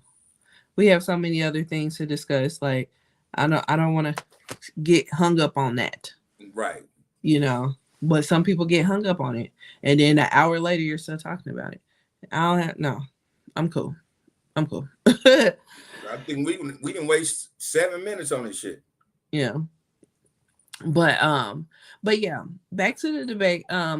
You know, the debate isn't for me. I can watch, I mean, it's for me as far as entertainment is concerned, because I do enjoy watching debates, but it's not for me. And when I say it's not for me, is that my mind is decided. You know, I already know it. Like, they can have 15 debates, and I don't care. My mind is decided. So it doesn't sway the decided voter one way or another. It's really for the undecided. From what I saw with the panels and stuff like that, which the polls and panels are really pointless until the election comes, because you could say in public you're going to vote one way and then actually vote another way. Yep.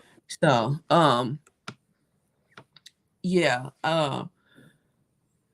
saw a lot of the undecided saying that Kamala won, but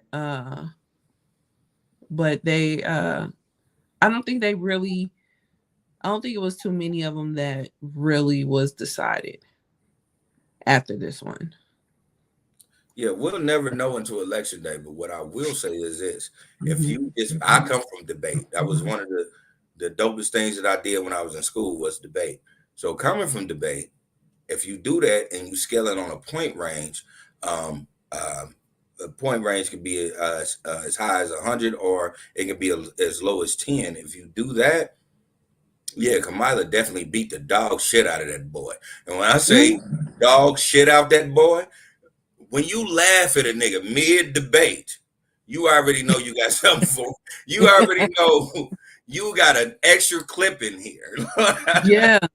Those facial expressions are going to live in meme history. Like, they were some of the best facial expressions you have ever seen. Like, she was literally laughing at that fool. Yeah, when you do at that, some of the shit he was saying. it's just crazy. And like I said, I'm coming, and Lindsay knows. I'm pretty sure the most of y'all know that understands me politically.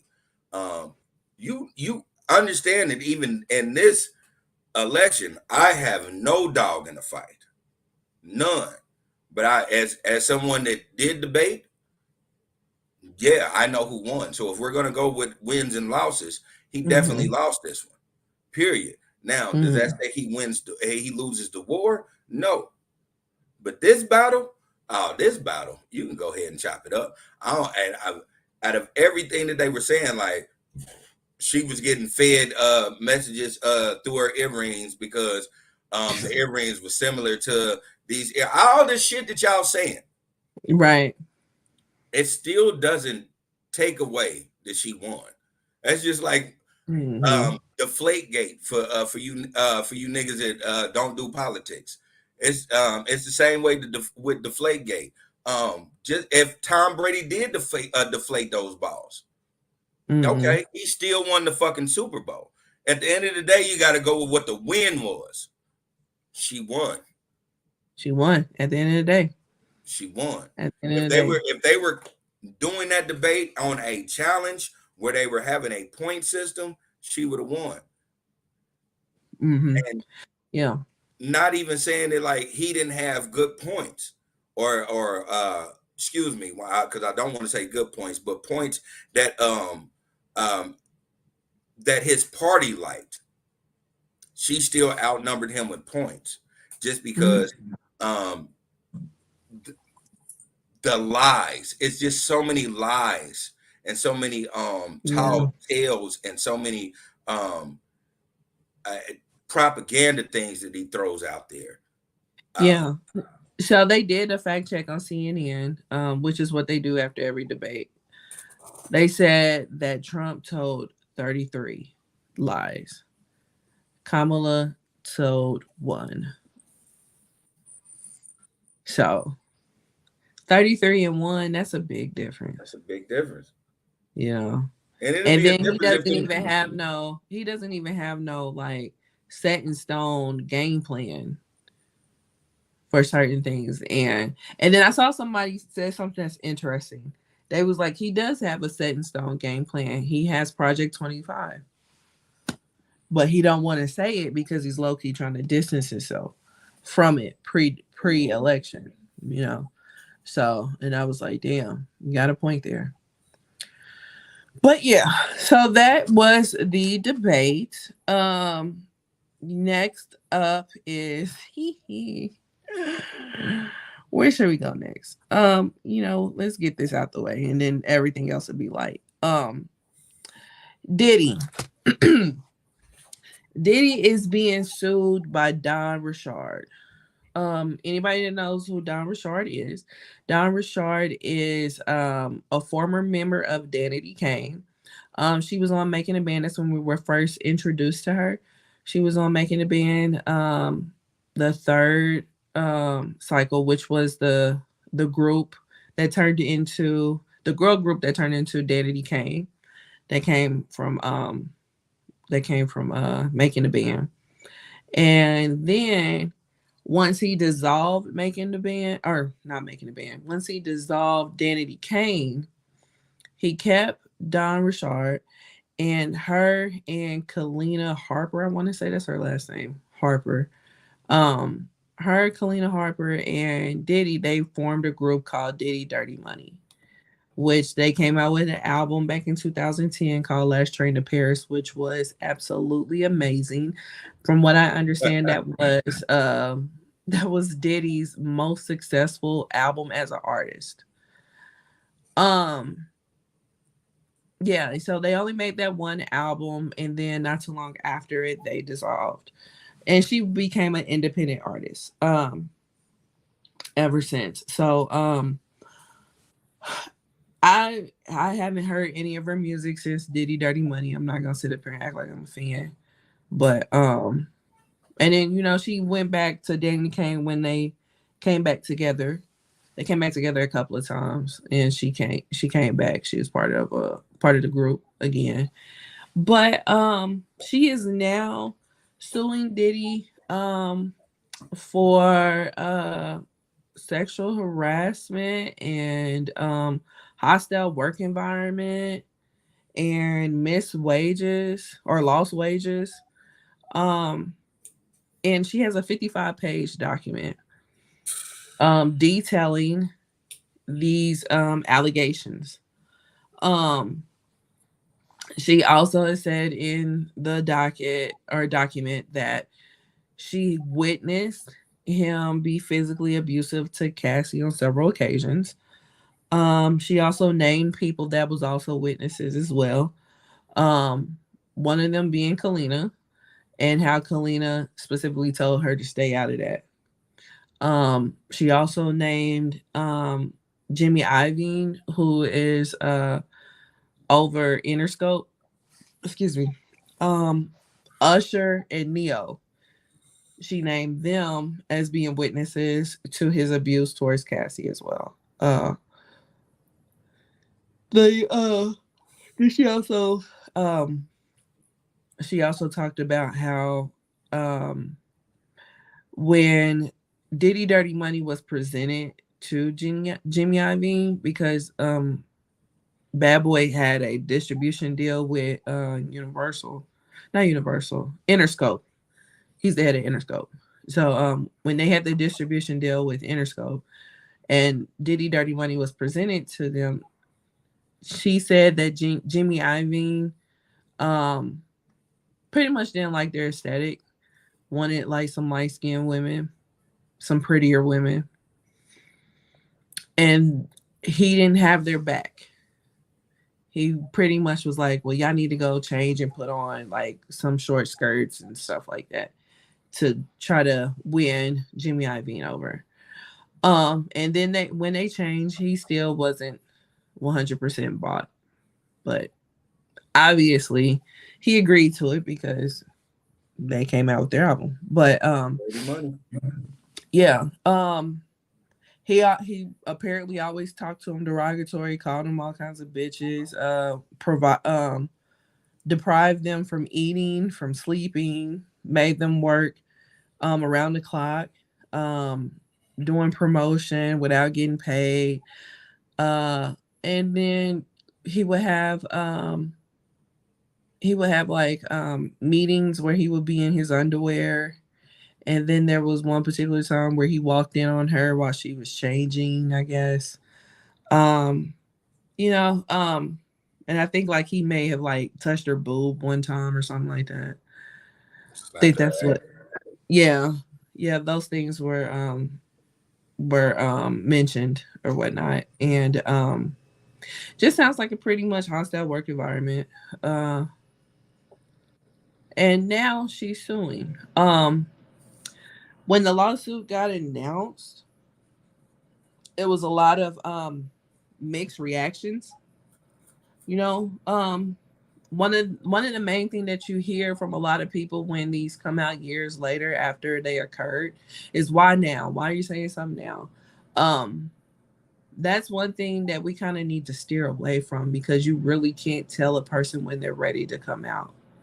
You know, You um, you think somebody that was molested by their daddy is gonna tell you right then and there, or they're gonna wait till they're mentally able to actually say that? right. Like, One thousand percent, because there's a lot that comes along with being able to speak out. I'm And getting so tired of how they're trying to cliche the Me Too movement into no and they're sliding it into actual victims. A victim, mhm, unless they have that mindset and that mental prowess that at that time that they can tell you that because they don't want to be victims. It's mhm, a big difference. It is some people that they wake up in the morning and they say, I am not going to be a victim. Those are the people that y'all think everybody is. Everybody ain't like that.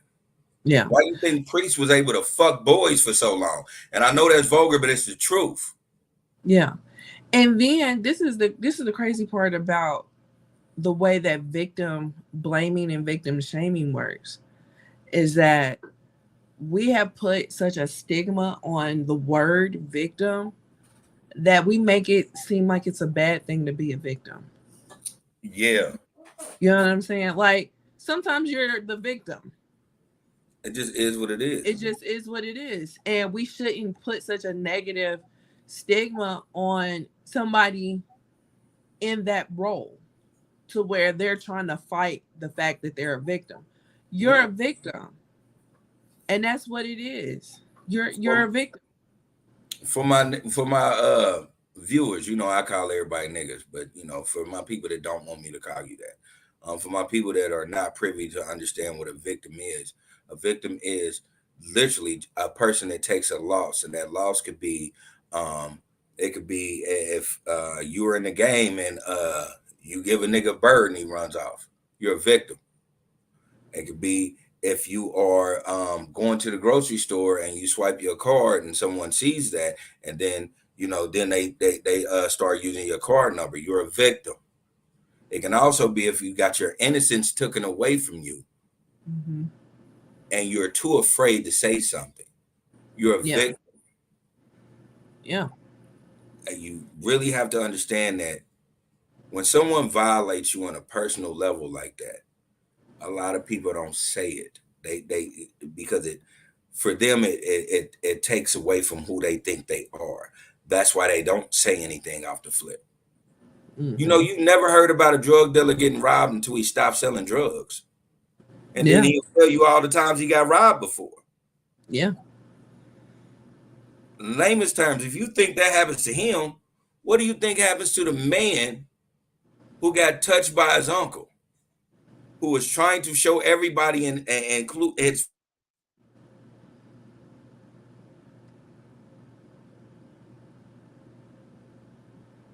Mhm. back? Then okay, we back. Okay. Same thing includes again a man who is trying to be a father, a husband, a great son, a great brother, great uncle. All that you think that he wants to tell people that he got touched when he was 12, unless he had like he mentally and physically has to, because now he found his way. You know what I'm Hmm. saying? These things happen. Like I said earlier, with we found out that Catholic priests was messing with young boys um late in life. Like you have to we act like because things have coming out now that we always knew about this. We didn't know about this until the 90s. And then that's when we found out about all that old extra paper shit.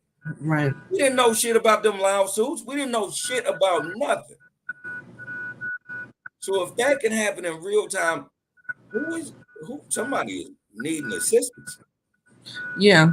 Somebody outside set Yeah. their alarm. And yeah, but yeah, it has we have to make sure that it's no way you should shame a victim at whatever time they come out. Period, because they're a victim. They're a victim of you took something away from them they can never get back. Never. And you have to acknowledge that. And you got to acknowledge the hurt it is. I mean, you just in whatever layman's terms, you have to do that. You have to acknowledge the hurt it is to actually say that out loud. So it's gonna take some time. It's really gonna take some time for people. Right? Yeah, yeah. And then if and then some people were looking at some of her complaints like they weren't a big deal. Well, maybe they weren't a big deal to you. Maybe they weren't a big deal at the time. But that doesn't take away from the fact that it was unethical or illegal practices. You know what I'm saying? So And she had to see the nigga every day. yeah. Y'all Now, don't. Y'all don't. People don't even get that she had to see. You know, I would just say this. I'm glad. Like she has been vocal on really not fucking with the buyout, none of that shit. I know what I'm saying. I told you when I text you, I said, damn, she sound like Denzel. Like shit, I'm from Brooklyn. I'm coming away with something. Like she on that, and I don't and I respect that. And you gonna give me something like, listen, all right, why wouldn't I get an assist from this? They tell you every day, if you watch TV long enough, you gonna hear a motherfucker say, Have you or your loved one been victim to blase skip? Y'all should get a payment. Like, they tell regular people that you think that if she's seen some shit and been a part of some shit, she don't think she need that assist. You crazy. Right. And I get that as well, you know what I'm saying? And sometimes it does take one person to come forward, and just to see the reaction from the public to make them feel like they're confident enough to come forward with their truth. You know what I'm saying? And this is her truth. And she already seen a silent dub.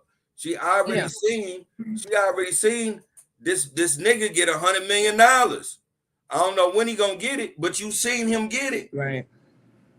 That was stupid. I ain't no lawyer, but why don't you show up? Man. You know what I'm saying? Like, why lawyer don't you one-on-one, show up, let me get the paperwork, I'll have this shit in litigation for 9 years. Dude, you know what I'm saying? And I'm gonna force you to drop it because you ain't got the lose money. You're gonna lose money because every time I find a loophole, I'm chunking away of this money.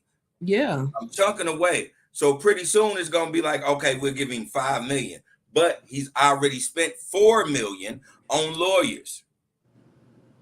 So let's just keep it riding. Yeah, but yeah, that I don't know. Like, Diddy got a countless amount of lawsuits. This is just adding to the pile. You know what I'm saying? But it does speak volumes that it's Dawn. Because she was with him for so long now. His lawyer did come out and do a TikTok and pointed out the fact that even though them two had stopped being in business with one another, that I guess a couple years ago they were going to reboot making the band, and she was commenting publicly online like she wanted to be a part of it. So, the lawyer was bringing up, like, basically, if this person was such a bad person, why did you want to go back? Because you don't have nothing else. Yeah. You don't have nothing else. It's basic. It's one-on-one. It's that's why nobody says nothing about the cousin who was touching the girls. You have nothing else. You got to go back to family. You got to go back. I need a little bit of I need to get back home. Like, I need to do like just and I'm not downplaying Don, but think about it. We haven't heard from Don since Dirty Money. Yeah.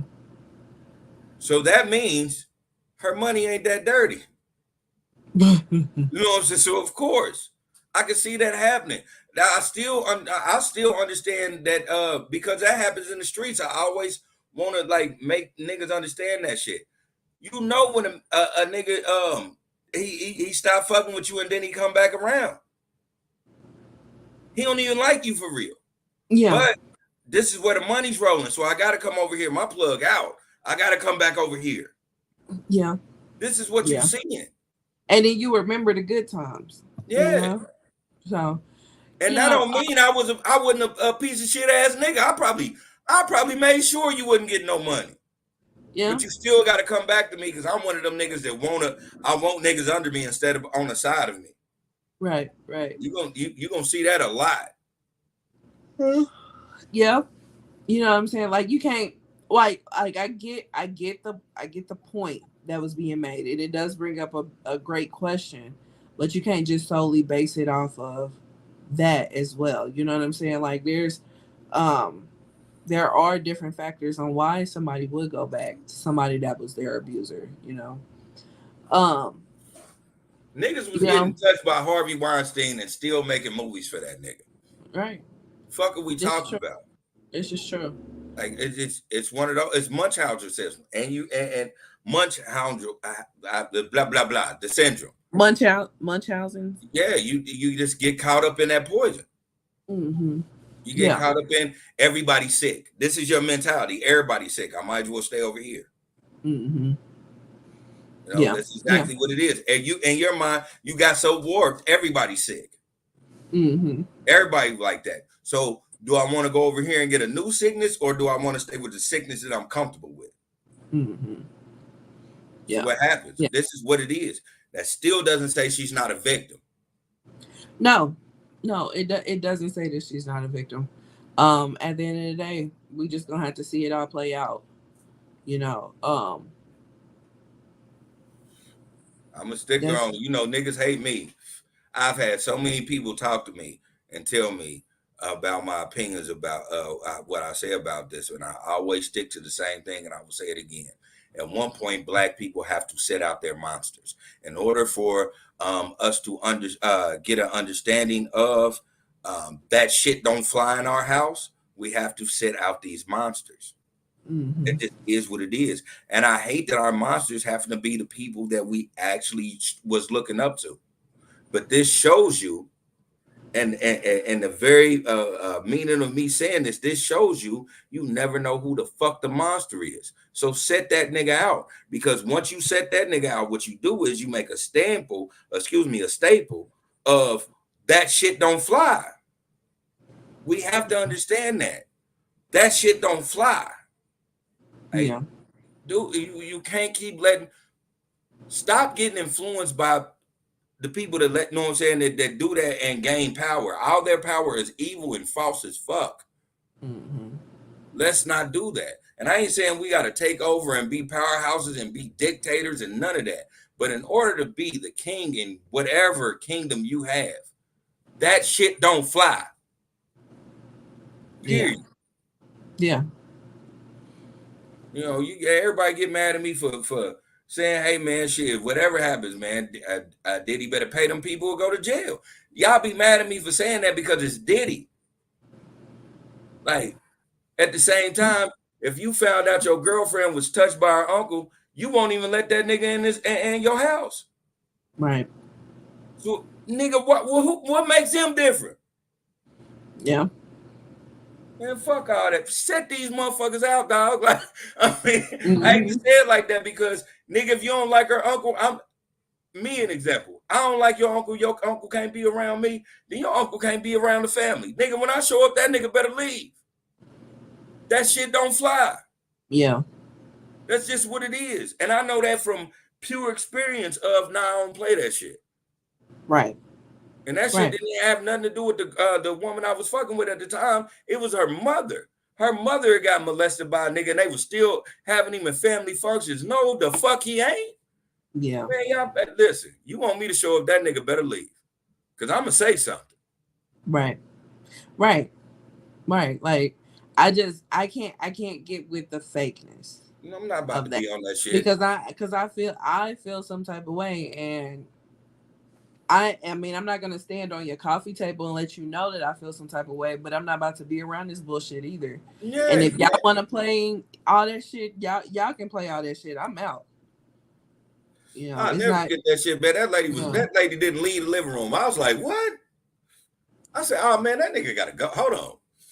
Yeah. Hey man, y'all gotta make that nigga leave. That she ain't even left the living room yet. She been here for 2 hours sitting in the living room because she don't want to go see this nigga. If y'all don't get this nigga the fuck out of here, man, y'all crazy. And that be the thing, which I'm not gonna go down that rabbit hole, but that be the thing. Like, it's like people don't care about the victim. You know? Yeah, niggas making this nigga play. I was, man, bro, that's a memory to touch me. I don't like that shit at all. And that's not, and again, that didn't have nothing to do with me, but bringing it back to Dawn, again, whenever she decides to say anything, it's because she found the power to say it. And you got to respect that. And I don't give a fuck what the statute of limitations is. You can't tell somebody what their truth is.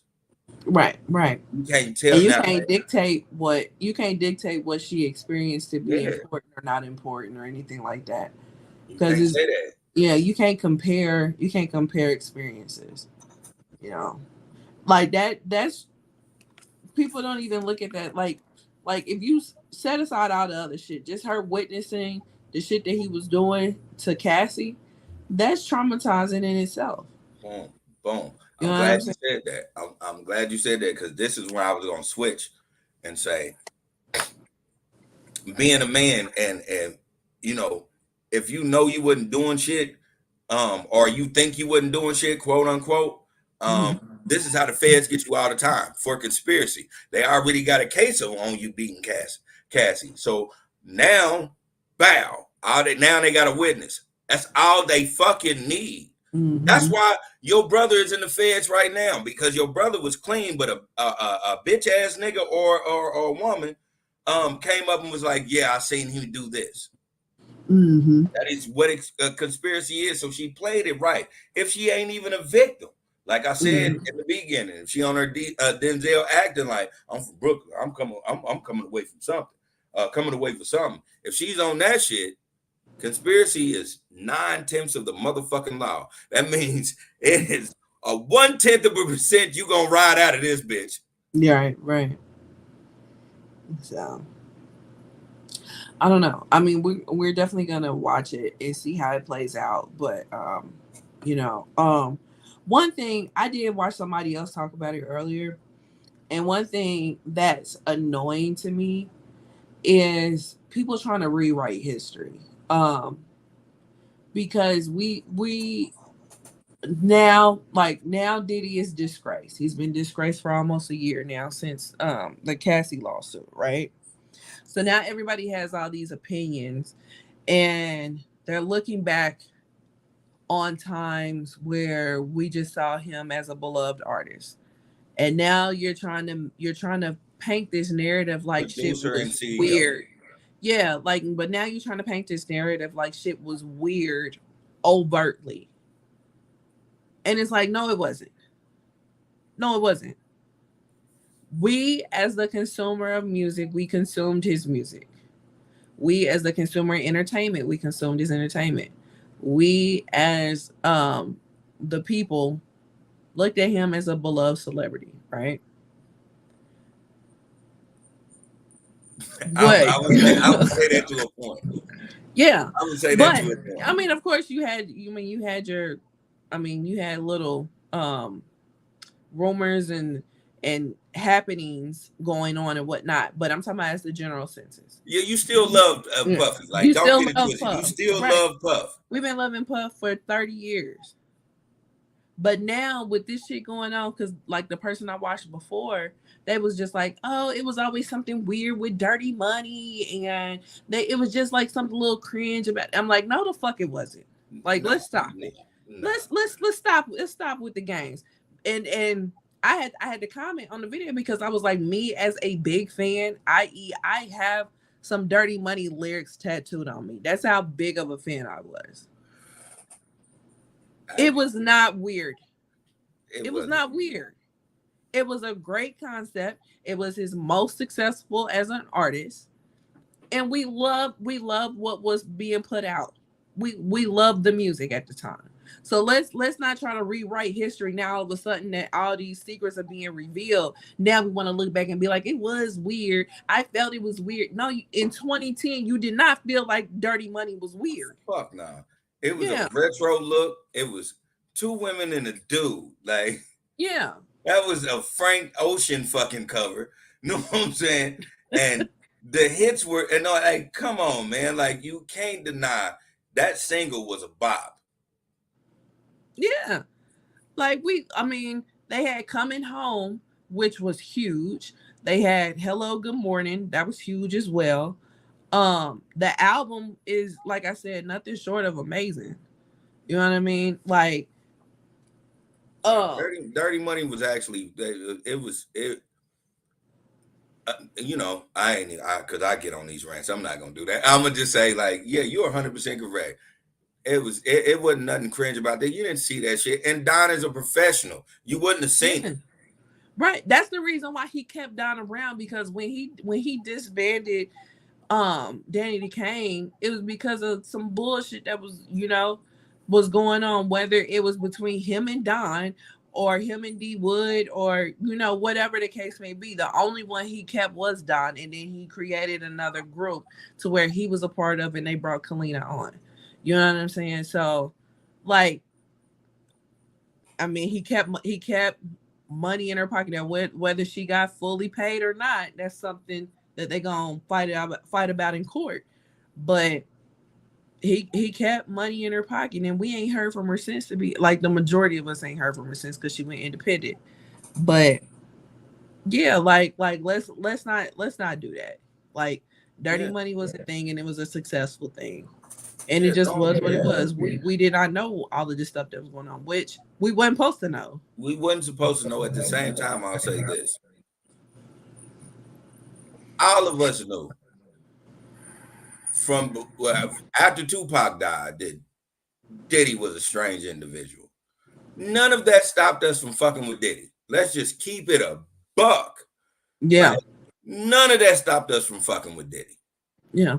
Because we had nothing to do with that beef.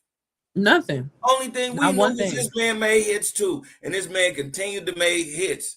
Like, this, what it is, what it is.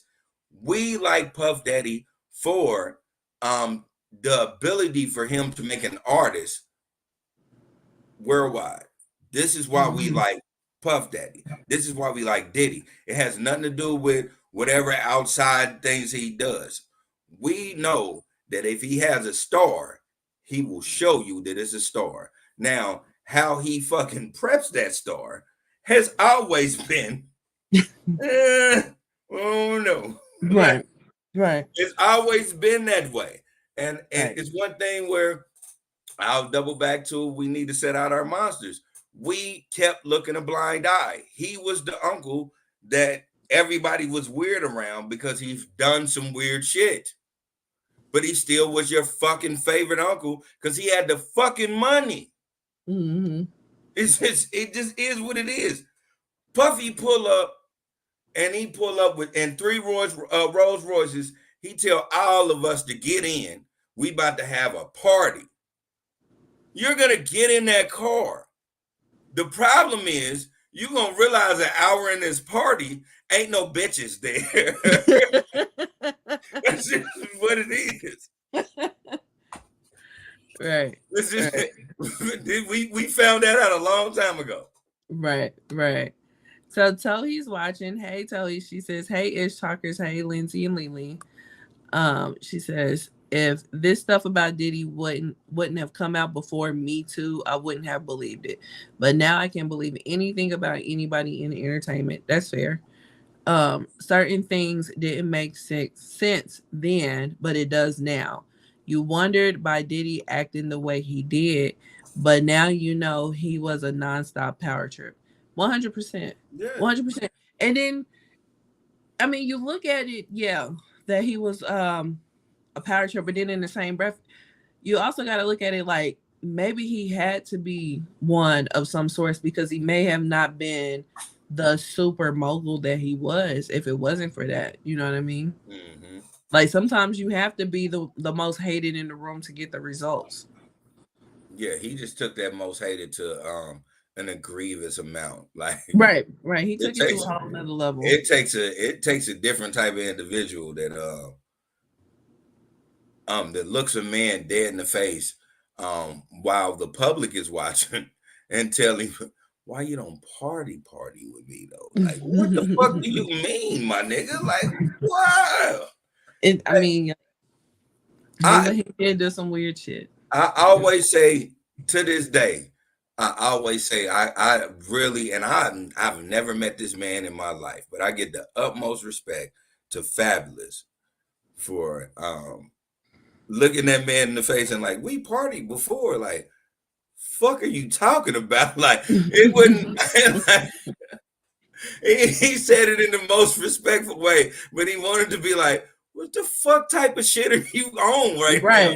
Nigga, like, like, did you take your meds? Like, what are you doing? Like, shout out to him for not going off the rails and being like, man, what type of gay shit you on right now? Because that's what it really, you know what I'm saying? From that cringy moment, of all the allegations that ever was against Puff, that was the icing on the cake. Yeah. That I was, mean, there was a couple but of the things. fact that Like we the whole actually Meek do Mill shit know, is we weird. actually do know the Fabulous party with fucking Diddy before, so we Yeah. know that. That's where the whole Ray J beef came from. Yeah. So we But I know mean, that. So what the fuck are you talking about, Puff? Like, you right. literally got on live and said you wanted to fuck me, my nigga. Well, not literally, like, but in so many words. In so many words, you said that. We need a party. What? Right, like you know what I mean by party. What? Like he looking over the glasses, like you know what I mean. No, I want to see Yeah. your dick, Fab. Like, Right. this is what's going on. I want to see how long that chain swing. You know. Like, that's crazy. And then another thing that I tell people always forget about this, but I'm never gonna forget about this. I always knew he was weird, but then I seen that Aaron Hall Vlad interview.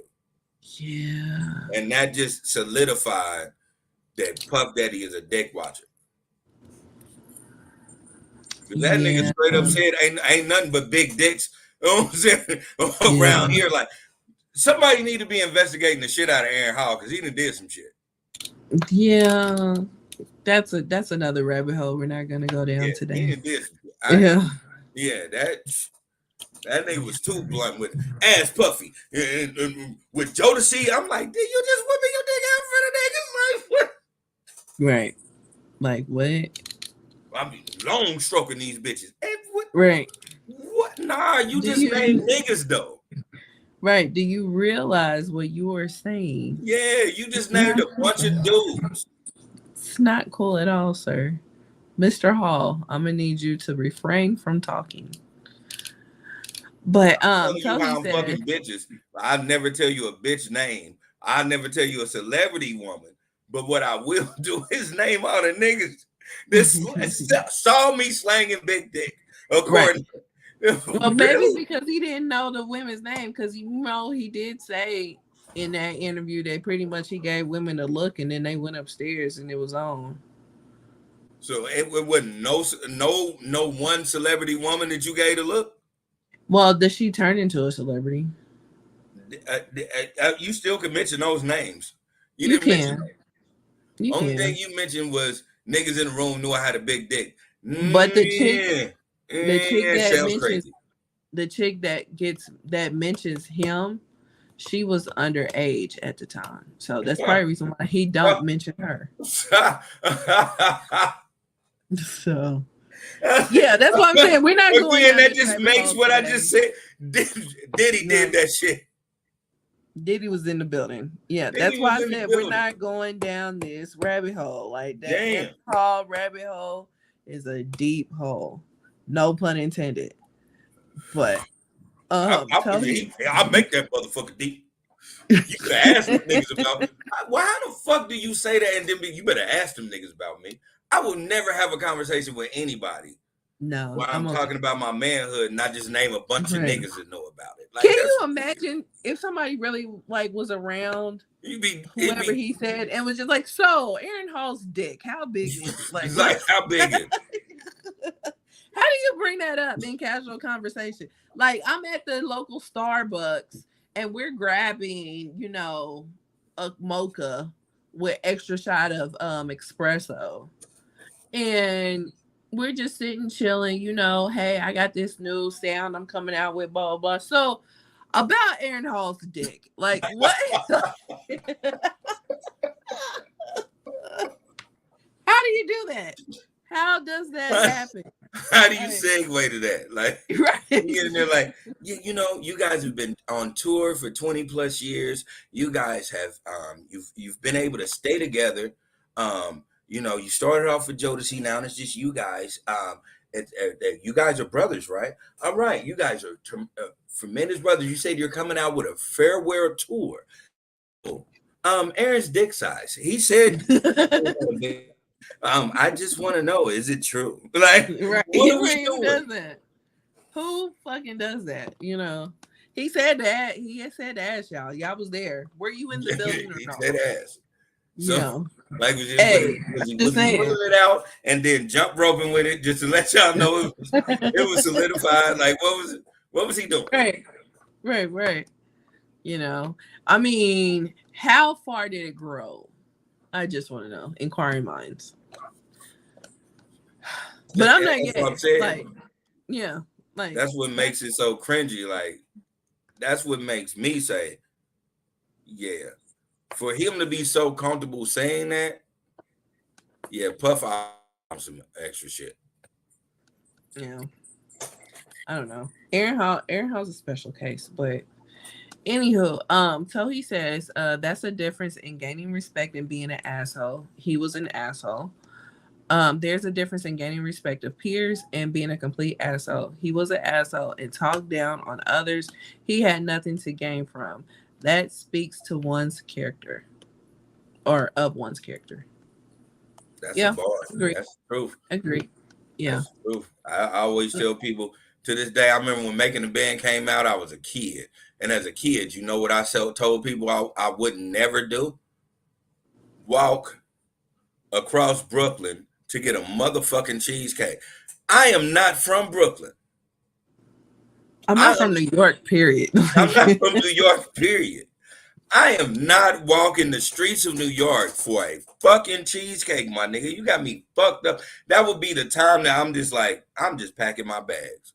They be like, man, you ain't afraid. I'm like, nah, I don't give a fuck about a camera. What I know about New York is they don't give a fuck about a camera either. I ain't about to be doing this.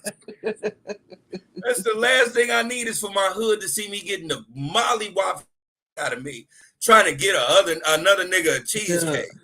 Bro, I'm never gonna get that. I'm gonna have to become a murderer.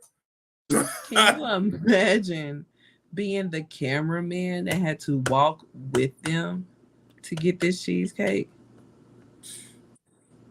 I would be livid. I would have called MTV so fast and be like, you know what?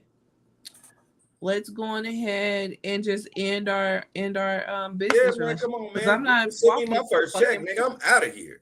I'm not about to do that. I'm not doing this. I am not doing this. I would be so they ran to me and was like, oh no, this is just TV doing it. Nah, I'm still not doing it. Cause what the fuck you think I'm gonna really do in New York like that, man? Yeah. I'm not gonna do it. I'm trying to be a star. I'm not about to be the nigga that walked to go get Puff Daddy a fucking cheesecake. Mm-hmm. You know why I'm not trying to, and that's no disrespect to any of them niggas or anything, because you know what I'm saying, for the most part, some of them are still able to be a celebrity, make money. So I'm not downplaying none of them niggas. Just for me, I know in real life, I'm not gonna survive making a walk like that. Mm-hmm. You know what I'm saying? Yeah. Because one, I'm not a bitch, so a nigga can't be like, hey, bitch ass nigga, you in the wrong neighborhood. I'm gonna automatically be like, first of all, what my name is not that. Right. Just because I don't care where I'm at the end of the day, you gonna respect me, I'm gonna respect you. I ain't saying I'm gonna crash out in the middle of a neighborhood, but whoever just try to disrespect me, me and you gonna have a conversation. Mm-hmm. How way that conversation goes is how that conversation goes. But you gonna understand that it is certain people you can play with, and I'm just not the person you can do. Right. You can't play with me. I'm not gonna do it, especially if I don't know you. My anxiety is already on 12. Like, so I don't know you, and I don't need you disrespecting me. I'm too at this point. Now I'm thinking 5 niggas is about to say something weird to me. So that's not about to happen. Mm-hmm. But yeah, I just wouldn't do it. Yeah, I wouldn't have done it. I wouldn't have done it either. But yeah, they did it, and I mean, it was great TV. And my mouth hit the floor. I was like, ain't no way in the world I would have done this shit. But that has nothing to do. That wasn't even the season that Don was on. Like, the power that fucking Puff is. Right. It wasn't even the group that he was on, that she was in. So yeah. It's just the power of Puff. Puff is a powerful man. He is also a monster. Yeah. So shout out to Don, and of course we're gonna be watching this story. So next up is let's talk about this real quick before we get into the bigger conversation. Kendrick Lamar came out with a new song a couple days ago. Um, what were your initial thoughts with the song that he came out with? Now, listen. I always say listen like I'm about to come up with a bar. I need to stop Right. that. That's a '90s kid. I'm listen. Right, right. Anyway, that's my ADHD. I'm sorry. Um, but I thought the song was fucking dope. And for me, this is how I looked at it. I looked at it at Kendrick's way of sitting out the industry, which was in my head. I'm like, damn, where's he going with this? And you know what I'm saying? Because this wouldn't, because people were trying to say this was like he's saying he don't want no beef, but this was another diss track. It wasn't. This had shit. Did nothing. Piss poor, nothing to do with Drake. He's been there, done that. Mm-hmm. He's just sitting out shit that is crazy. Like it's like I'm almost afraid of what Kendrick has been sitting there plotting in his head for whatever amount of years. I don't know if y'all watch. I'm pretty sure I don't watch anime, but it's an anime character on this show called Bleach who had a plan that he put in motion 10 years before it actually happened. And I'm looking at him and I'm like, is he the us saying to us? Is it, he's like, oh yeah, I knew y'all was gonna say this. So this is what I put out. And then I'll put out this and then I'll put out that. Because it makes it just it's almost crazy how he'll put out this shit, setting out the industry days after he was announced that he was gonna head the Super Bowl, halftime Super Bowl show. Like I'm like, he letting everybody know that they can get it. Like I'm afraid for niggas, and the only reason why I say that, and it's not Kendrick being a thug or none of that. Lyrically though, I'm afraid of what he already has locked in because it makes no sense for you to tell somebody it's no round twos and then throw this 12 gauge pump into the middle of a crowd. Like this nigga told the nigga like, hey man, nah, I ain't tripping off your bitch ass no more. Go on about your business. And then turned around and said, bow, welcome, motherfucker. Yeah. And just kept it moving. Mm-hmm. Yeah. I fell into that I wouldn't say trap, but that mindset that I have for the majority of Kendrick's work is that I get lost in his delivery. So I don't really pay too much attention to what he's saying.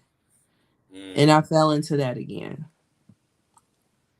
So I'm sure he said some great shit, but you said phenomenal shit.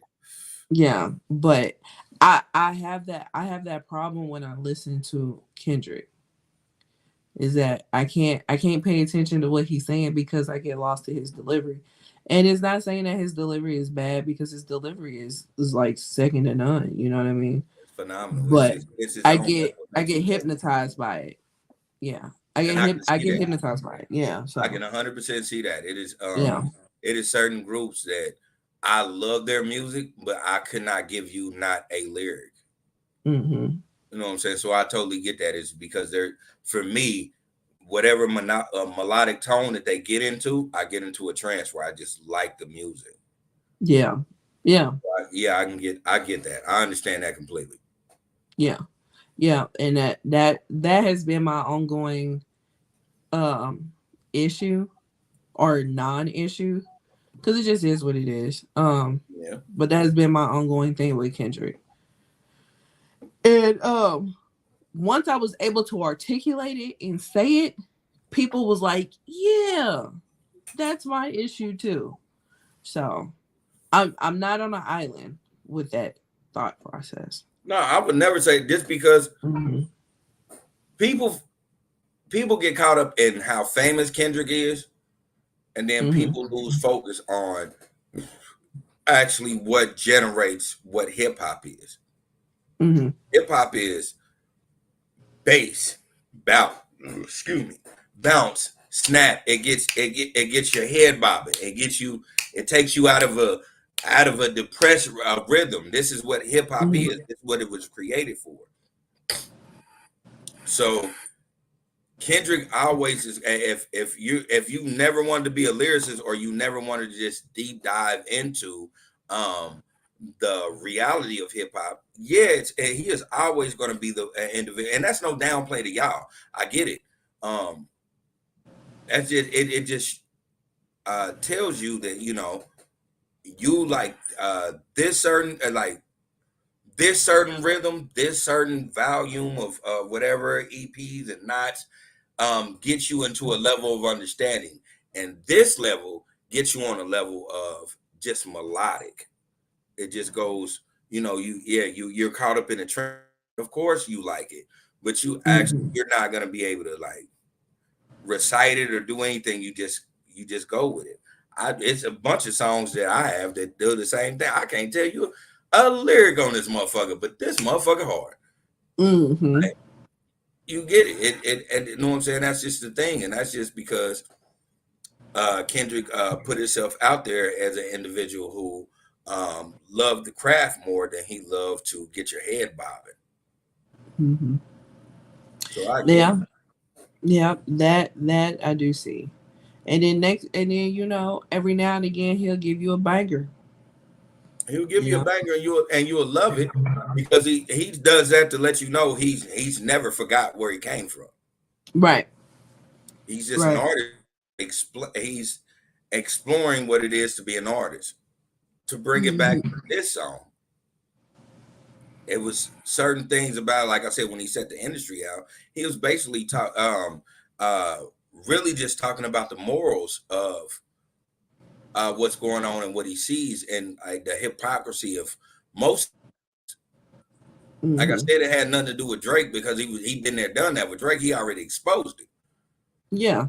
It was There's just, nothing you more. know what I'm There's nothing saying? more to do. Yeah, that was nothing. This is what everybody, and it has nothing to do with the Lil Wayne controversy or none of that. That's because that ain't got nothing to do with it. What it has everything to do with, um, what I like I said before, what I'm scared of is even if it was to be Lil Wayne or somebody to come after, what he has on niggas is scary. What he actually has on niggas, because he put a song like this where the cover of this song is a nigga in black chucks, or excuse me, not a nigga in black chucks, just some black chucks, and they not even brand new. They've been scuffed around. They have been Mm-hmm. violated in many ways, and Right. Right. this is the stream cover that he put on that, just to let you Mm-hmm. know that he on some wartime with niggas. So I can Mm-hmm. imagine what he has. That is scary. Now that part, you're absolutely right. Um, Tohi says, she's talking about our last topic. Knowing what we know about reality TV is that the producers put batteries in bags for entertainment. I doubt something from production, or maybe she meant someone. So I doubt someone from production told him to do something like that. It's possible, but then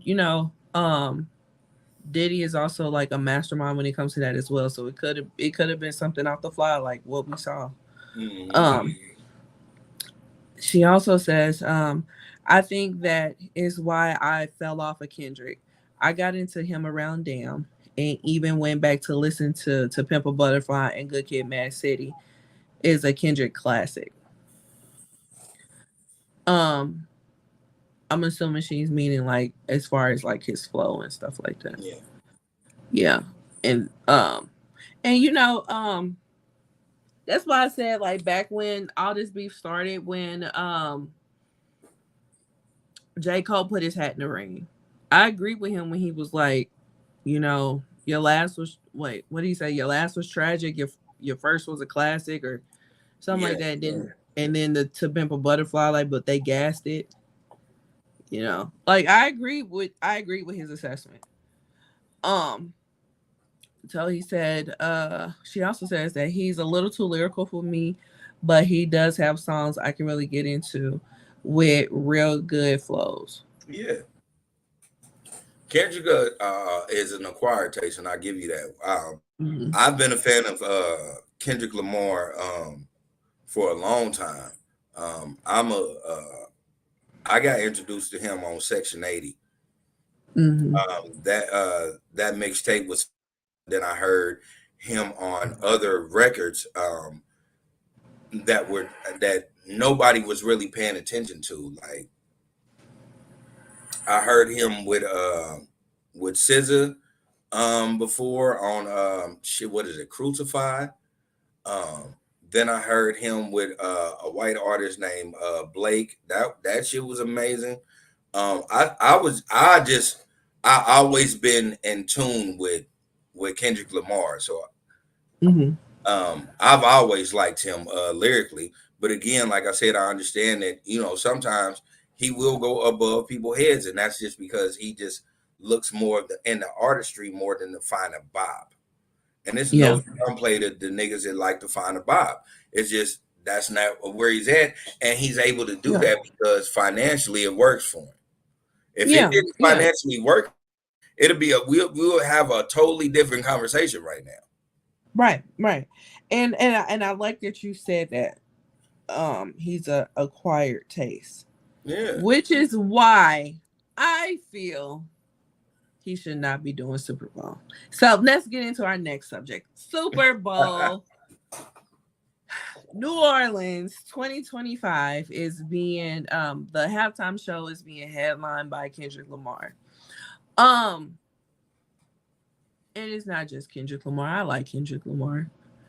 But insert anybody and it would have been a problem because it should be Lil Wayne. And this week, after it had been announced that Kendrick Lamar was going to be the headliner for the halftime performance, a lot of people took to social media to express their disapproval for this decision. They're calling out people. They're calling them out subliminally and non-subliminally, non-subliminally, like overtly. So and then there has been a huge discourse going back and forth with people on why this was a good decision and why it was a horrible decision. And then after a few days of this being a topic, we did hear from Lil Wayne. And Lil Wayne put out like about 2.5-minute video talking about it. And I felt so bad for Lil Wayne. You could definitely tell that his heart was set on it. And he was being a human. He was being honest. He basically started out the video saying, I apologize for me being so tardy with putting out this video, but I had to get through it without breaking down.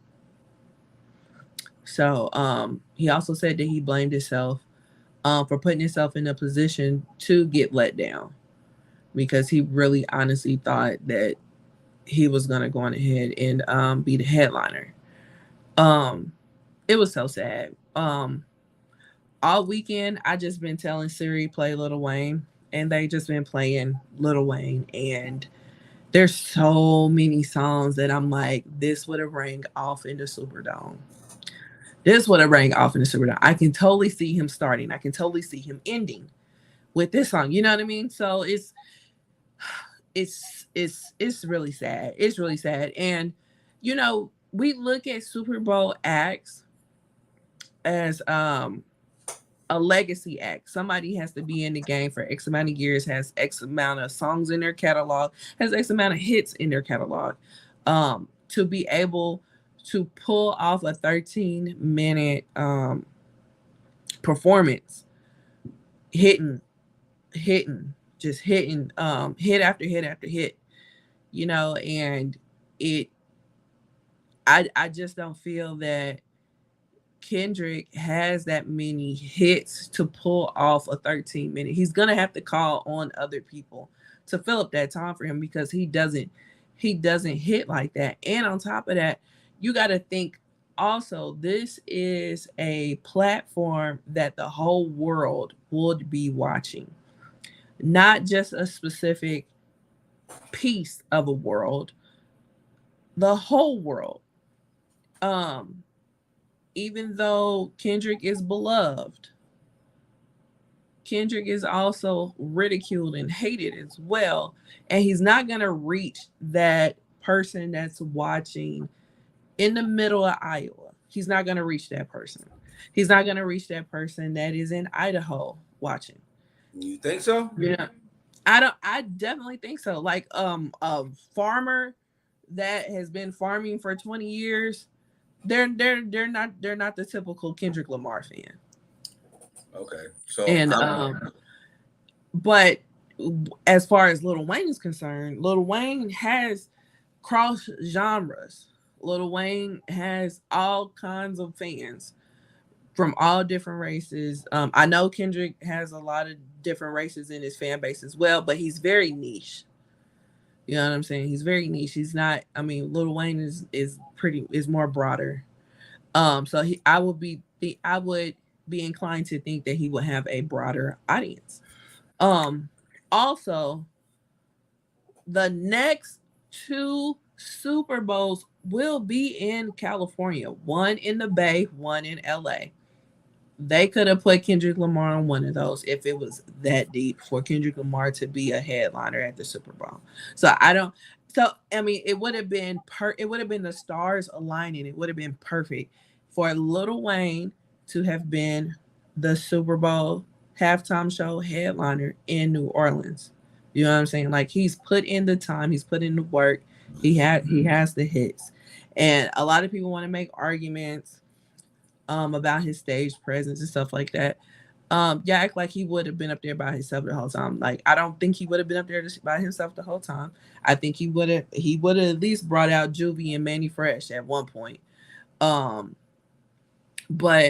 and then people want to bring up like one or two instances where he had a less than perfect performance. But I'm like, he's been performing for over 25 years. Like if you look at the ratio, let's not act like that.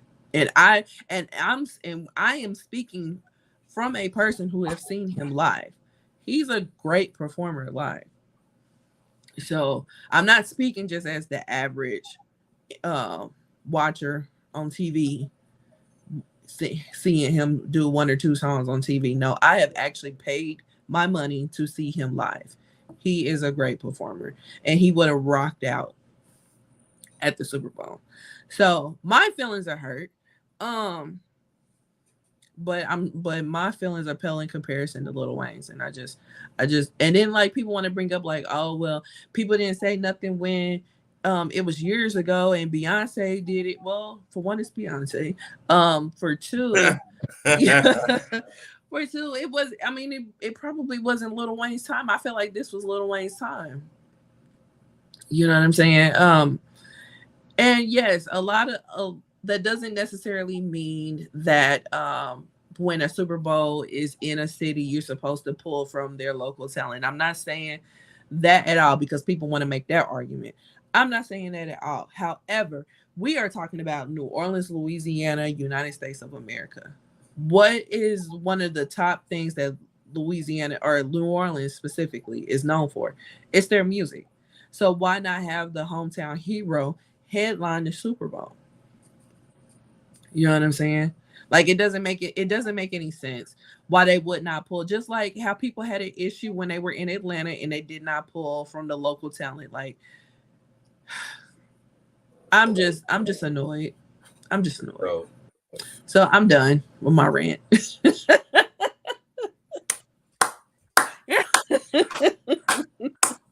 You had some valid points.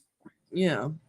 One thing I will say though is on the business side, the reason why Lil Wayne was not selected to be a part of this Super Bowl is because one, if this was early, like right before Rock Nation took over, and it was actually just a performer performing the whole 30 minutes, yeah, I can see Lil Wayne being a part of that. Since it is different now that Rock Nation is taken over, you're allowed guests. One thing I will say is Jay-Z didn't want 50 Cent in the last Super Bowl, but he didn't have no pull against that because that artist is allowed to have his guests. Well, the reason why 50 Cent was able to perform was because Eminem stood up for 50 Cent and said, I'm not performing without him. Exactly. So Yeah. this is what I'm saying. So Yeah. to put that in perspective, you have Lil Wayne, who has a fucking repertoire of music that he can do it by himself, but Mhm. they're going to want him for entertainment purposes to have guests, to be seen across America. In their mind, I know what they went. They said, okay, so he's going because he's going to bring in here. You got BG who just got out of jail. So you don't want to put that in, especially black. It'd be different if it was Slash that come out of jail, but it's BG that came out of jail. So you don't want that representation across America. Then also you got Turk who actually shot the police. You don't want him out there. And then okay, he'll have the hot boys out there because he got 30 minutes, so he can play with them. And then I can bring Nicki Minaj and Drake out here. Boom. First, Drake is a pedophile. Or excuse me, let me not. I'll really refute that line because allegedly he's a pedophile. And then you have Nicki Minaj, I who don't is even want to legit do married that. to a fucking pedophile. He's a fucking sexual predator.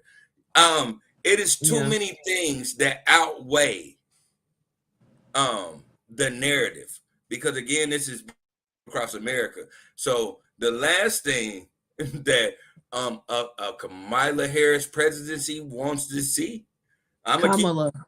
Kamala. I keep messing her name up, and I'm sorry. Yeah. Miss Kamala Harris. I'm gonna set that out there. They don't want to see felons and sexual offenders at the Super Bowl. It just is. Because if they do that, then it just naturally says that Trump is right. It's But so many things that play into this. there are numerous felons and sexual predators that be at the Super Bowl.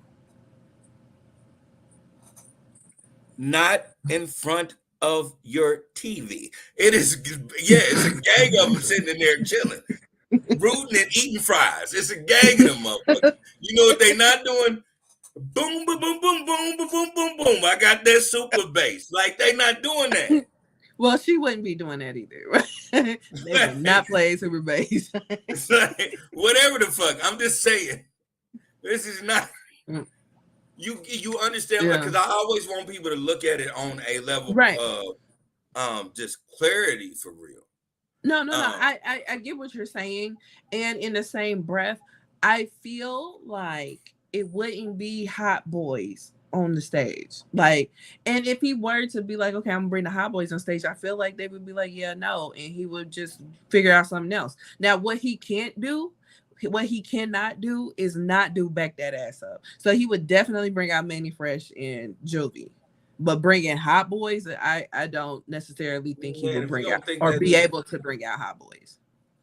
If he did the same thing Eminem did, they would have had to bring them out. And this is what I'm saying. It would have been it's more headache than it is heartfelt. Like if you put everything in perspective of what it is to make money, it's more headache than it is heartfelt. Like, yeah, of course, I'm 100% in agreement of course you want to see Lil Wayne at the Super Bowl in New Orleans, even though he's a Green Bay Packer fan. hometown. I'm a Patriots fan, and I live in Kansas City. If we ever got famous, think I don't in Kansas City? You out your rabbit ass mind. Yeah. Like, so I get it. I completely understand it. But this, if you thought Beyonce's wasn't his time, this definitely ain't his time. It's so when will be his time? Artist. His main artist is being called a pedophile right now. I don't know. I don't think people are calling Drake a pedophile. I think one person called him a pedophile. He said it, and then everybody is like, "Yeah, that nigga be fucking with young bitches." Like, that's just. I mean, he has yet to produce a receipt. And you know how the world works. He ain't got to. Remember, I feel like something as serious as that, I need a receipt. I'm glad you said that, because remember when Tupac was calling Puffy gay, everybody said they need receipts, and then years later you start. So you think we're gonna get receipts years later? You probably will. I don't know. Stranger things have happened, cuz. Right, stranger things have happened, but I just feel like with something as serious as being called that, you need to produce receipts. Like, why are we playing around with this word? Why is this word being put in a song and people are just singing it like it's not that big of a deal? They singing it like it's like being called a weirdo or something because you eat Oreos with the cream first and then put the wafers back together. Like, again, no, like it's not that. Like, being called a pedophile is huge. It's huge. Again, you know what I'm saying? Again, I will say the same thing, especially in this contest.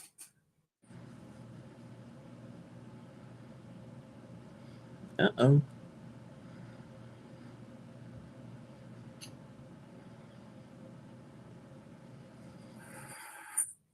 All right, we back? Yep. What's going on with that? They not like us. They not like us. They not right. like us. But what I will say is this. Back in 92, 93, 94, it was a big deal for somebody to be called gay. Like, that stood out. If Tupac did this, then why you think Kendrick can't do it? Like, Tupac set everybody out, called them gay, did everything. Years later, comes out that some of them niggas he said was gay was really gay. Right. I get that. I get your point. Maybe I just look at being a pedophile as being a huge thing. And those people need to be called to the carpet at the very least.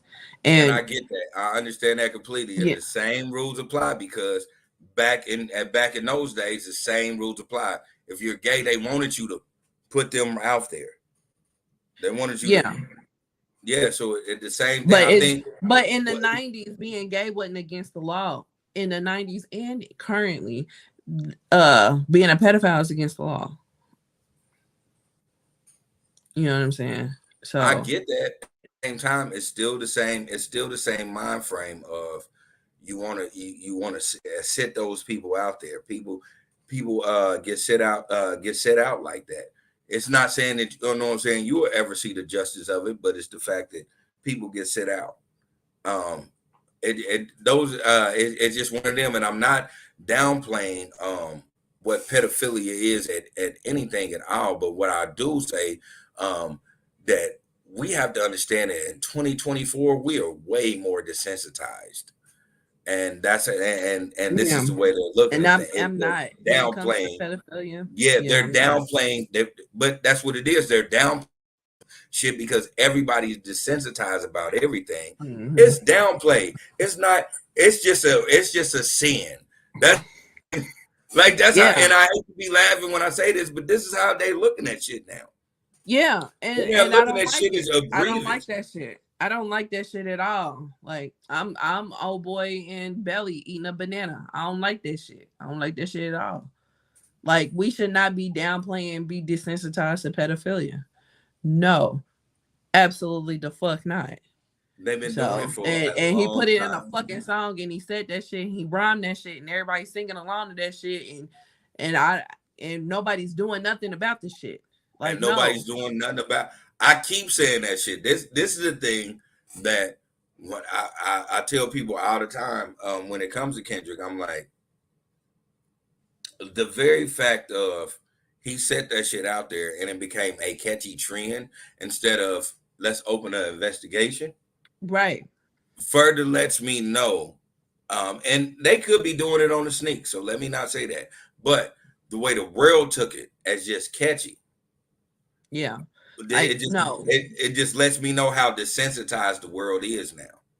And that's not cool. And that's not cool. And he's playing along to it. That's the part that and it's not like I'm sitting up here caping for Drake. And it's not like I'm acting like I hate the song because I do like the song just like the next man.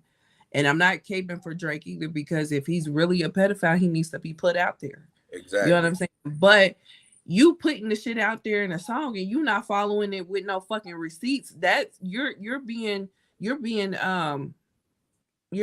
negligent as well, I feel. You know Yeah, what I'm saying? and Like, or are you in the words of them Canadian motherfucking Jamaicans, nigga, you stepping on my top, nigga, like, because if I ain't never did this, stop yeah, playing on my top, boy. No, right, like real shit. right, right. And I'm telling you, if I never done this, I would be trying to sue that motherfucker. I don't give a fuck about this rap beef no more. Now you playing with my name. You know what Now I'm saying? that's where it gets serious because I don't think people have even peeped this. You know, Drake already put out lawsuits and not lawsuits, but he already put out cease and desist that he cannot play that song at the Super Bowl. Nigga, you're not about to tell the world I'm a fucking pedophile, nigga. Like we do that. Well, Rap beef and is that's rap beef, but we not yeah. doing this. And I'm not mad at Drake for that. But the thing is that he probably got booked for that song, and they probably will be wanting to hear that song. I know we're gonna be anticipating hearing that song. Of You know what I'm course. saying? So, but I am not mad at Drake for that. I'm not mad at him at all. Because again, if I'm not this, you're lucky this is all I'm doing. Yeah. You're like, it's all fun and games until you get on a fucking international stage and say this shit. You know what I'm Yeah. saying? And tell I'm the an world I'm a international pedophile. artist. Right. And you say my name and you like even motherfuckers that's in Timbuktu, they ain't never heard this song is gonna be watching the Super Bowl and probably hear that song for the first time, Google the lyrics, and now all of a sudden you ain't fucking with me no more in Timbuktu because this nigga said I'm a fucking pedophile. Bitch, I'm gonna leave. I'm going to do something to your life. like like I yeah, like that shit just don't sit right with That me nigga at said all. trying to strike a chord and it's probably A minor. Right, right. Like And then you that, hopscotching and shit on that part. Like, this is nigga. not no game. So yeah. That But hey. that made me feel the same way when you told what Megan's Law was when Megan Thee Stallion said these you think these bitches mad at me, they mad at Megan's Law, and you told was that's the same feeling I got. I was like, Man. oh, And then he used Nicki's flow to say that shit. That's the killer part about it. that is That's what made me even pay attention to that part because I'm like, that's fucked up. He used Nicki's flow.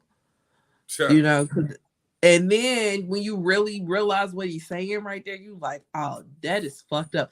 And to add another layer, he said it in A minor. Like, A minor. like it's so many levels to that shit. But Trying to strike a chord if and the it's probably shit is A not true, if the shit minor. is not true, it's fucked up. That is, you know what? And this is how you know. And this is just me being me. Like, I don't know if I got famous, if the industry changed me or any type of way. This is me just being me now. If I know that's not true, oh man, you know how many motherfuckers I be having at this nigga. I don't give a fuck that, you know what I'm saying, Compton takes care of you. You not always about to be in Compton. Right. Don't he Like, like you're live not in New always York about to be now? in Compton, my nigga. Like, and that's no downplay to Kendrick saying that, you know what I'm saying? Like, I can bitch him up anywhere. But nah, we really gonna have a real serious conversation, my nigga, because you ain't about to be telling nobody no shit like that. Dude. Like, this is the thing that I see, because my petty is different from everybody. I always tell people my petty is more revenge, like, because I don't have to point shit out or put shit on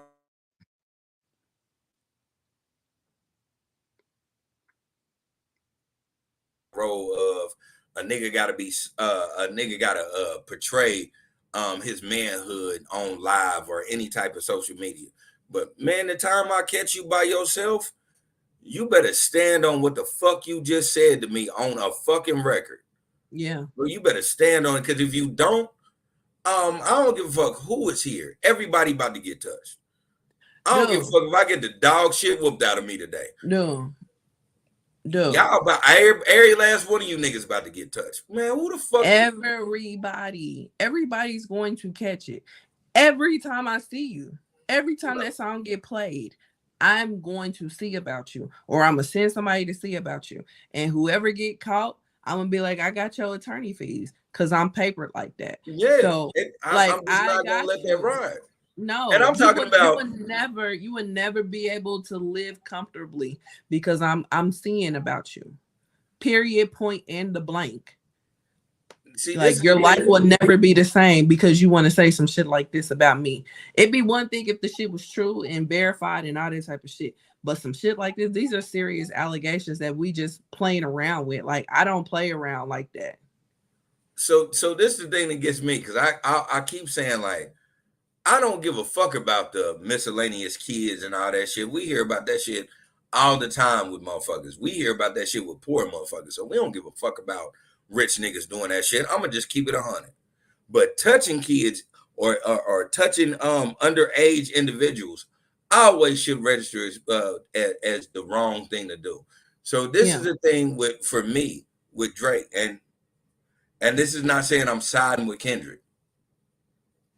But to only do this when it's on a worldwide stage really puts you in a downlight. Because if I'm not a pedophile, I'm not a pedophile. If I don't do that shit that you saying I'm doing, I'm not.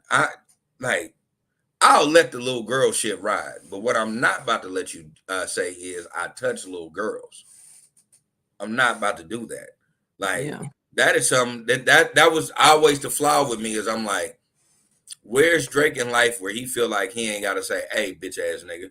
Like, at this point, we just gonna agree to stop talking to each other, because nigga, don't put no jacket on me like that. Like, and that's the reason why, like, I understood the route he took when he did the response song. What was it? What do you call it? The Heart Point 6, Part 6, or something like that. Like, I understood that route, because he wasn't going after him. He was just like trying to take up for himself.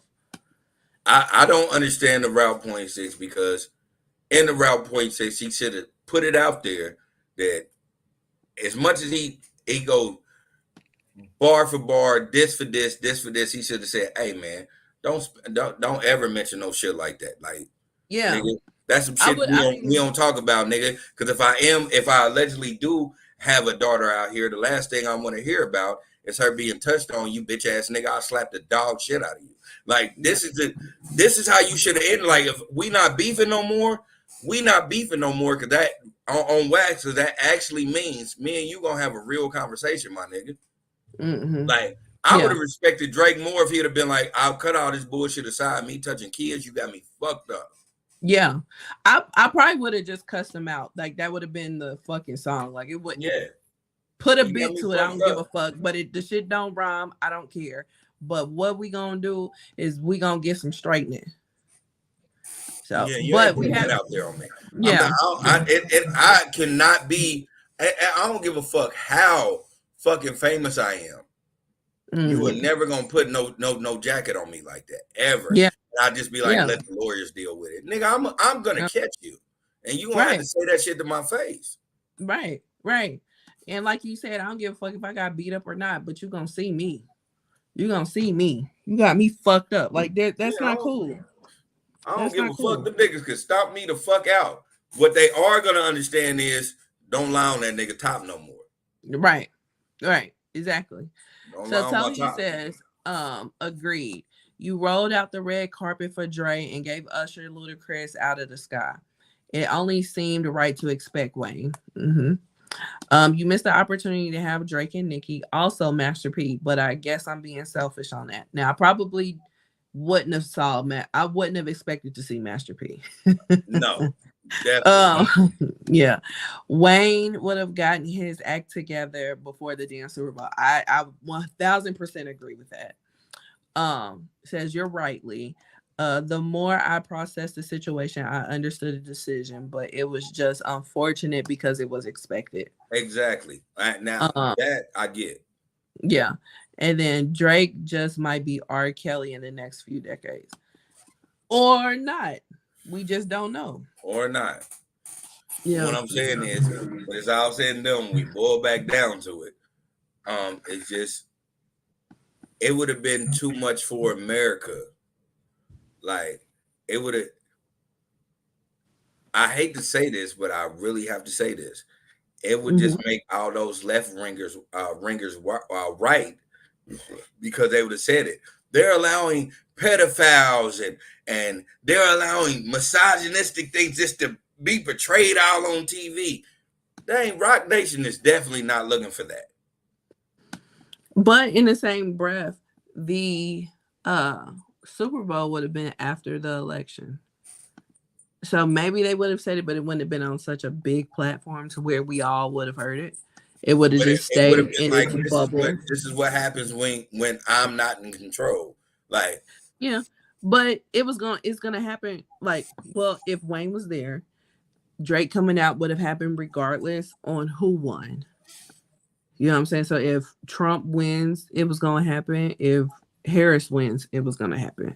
Okay, so I will debate this because I you know what I'm saying. I always be on that type of shit. So if Trump wins, he'll be like, boom, you see what happens.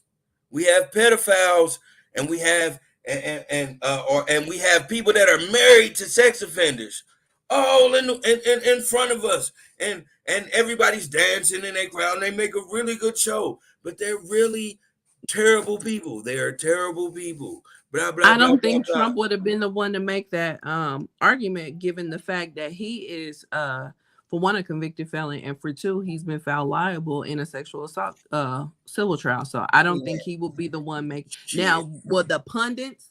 Sure. Him I'm personally. gonna tell you off the flip, because people like Trump off the flip, they act like they shit don't stink, so they will shoot. Yeah. We have all seen that. We know felons right now that talk bad about felons. Oh yeah. So you know what I'm saying? That shit. So that ain't he ain't gonna stop that. Now on the flip side of it, if Kamala wins, Kamala. I'm gonna figure out this lady name because I don't want to be disrespectful. I really don't. That's why I tried to check myself. But Kamala. Now, if Kamala wins, it'll be the same thing. They're allowing pedophiles and women that are married to sex offenders and blah blah. It's just a bad look for Rock Nation. At the end of the day, Rock Nation is going to be the one to take the grunt of this. But in the same breath, like, we don't have to have Nicki. Nicki's done the Super Bowl before. We don't have to have Nicki. We don't have to have Drake, to be honest. It would have been great if we wouldn't, but we don't need neither one of them. What we needed was Wayne. Period. Full stop. Wayne could have did the whole 13 minutes by himself. So do you honestly think that, and this is the thing, again, Rock Nation takes over this. Rock Nation has been known since they started. Actually, before they started, 3 years before they started, it was the headliner and it was always guests. And so Rock Nation has like solidified that that's supposed to be the thing. So you think that it wouldn't be, even if it wasn't everybody, say it wasn't the Hot Boys, it was just Nicki Minaj. You don't think it'd be something said? The same way, if say it wasn't Nicki Minaj, say it was Drake. You don't think it was something that's gonna be said? Or if it was the Hot Boys, you think it was something that would, at the end of the day, Rock Nation does things because it makes them more powerful. And they're not gonna do nothing that makes them step back or makes them look like they made a mistake. Nah, they I not don't doing think they would have made a mistake with Wayne. They would And I have. think that They I would think that have. Wayne. No, I don't think so. I think that Wayne probably would not have done it by himself, but he do it by himself. Absolutely. He could We don't absolutely need. do it by himself, but he wasn't Yeah. gonna do it. And then, like Yeah. this case in point, I'm gonna just go soil for soil. If Lil Wayne was like, "Boom, all right, I'm gonna do this, but I'm not doing this unless I got Manny Fresh." Manny Fresh ain't doing it if it ain't BG there. Manny Fresh is absolutely doing it without BG. No, he The ain't. fuck? No, he ain't. Yes, he is. I bet he. Yes, won't. he is. I bet Manny Fresh is on tour right now without BG. Manny Fresh is on tour right now with Juvenile, and Turk is on some of them shows now too, and they just extended the tour. So yes, Manny Fresh is doing it without BG. 1000%. If you're gonna be in a Super Bowl, we're not gonna say that it's gonna be a Hot Boy reunion, because it don't need to be a Hot Boy reunion. For one, they about to do a for real Hot Boy reunion here in a couple of weeks on November 2nd. Again, so we don't need a why Hot wouldn't Boy you reunion. do that at the Super? You can. I'm glad you said I'm that. just saying it don't have to be like Little Wayne. I'm glad you said, but 13 I'm telling you what business here. Everybody then brought out Juvie and Manny Fresh at the end to do back that ass up, and we could have ended it with Lollipop and then went on about our business. Wayne don't need them. I just listened to him all weekend. I just let Siri play Little Wayne. He got so many fucking hits. He don't need nobody to be on stage with him besides him. He don't need it. He could have started with Greatest Rapper Alive to let every motherfucker know he's the greatest rapper alive, and he could have ended that shit with Lollipop, and we would have went on with the motherfucking Super Bowl, and a lot of us would have turned out because we don't give a damn about the Super Bowl. So yeah, wow, we could have done this without nobody else but him. All right, so what I'm gonna say is this. For my people who are watching through the interwebs, if you do not know, you do not get paid for the Super Bowl. What you do is you put it out there just so you can get those views, and then you can get album sales. Yeah, it's a big promotion. It's a big promotion. So, with that being said, it would have been asinine for Wayne to come out there and not promote a tour he's about to be on. What tour is he about to be on? They about to have a whole Hot Boys reunion tour. Who said that? Are you paying? You haven't been paying attention? No.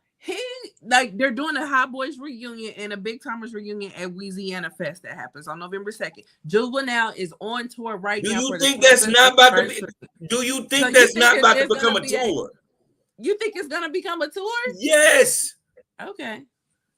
Listen. I'm just talking about what's already here. We're already here. The only reason why I say this is because at one point I was a part of this genre.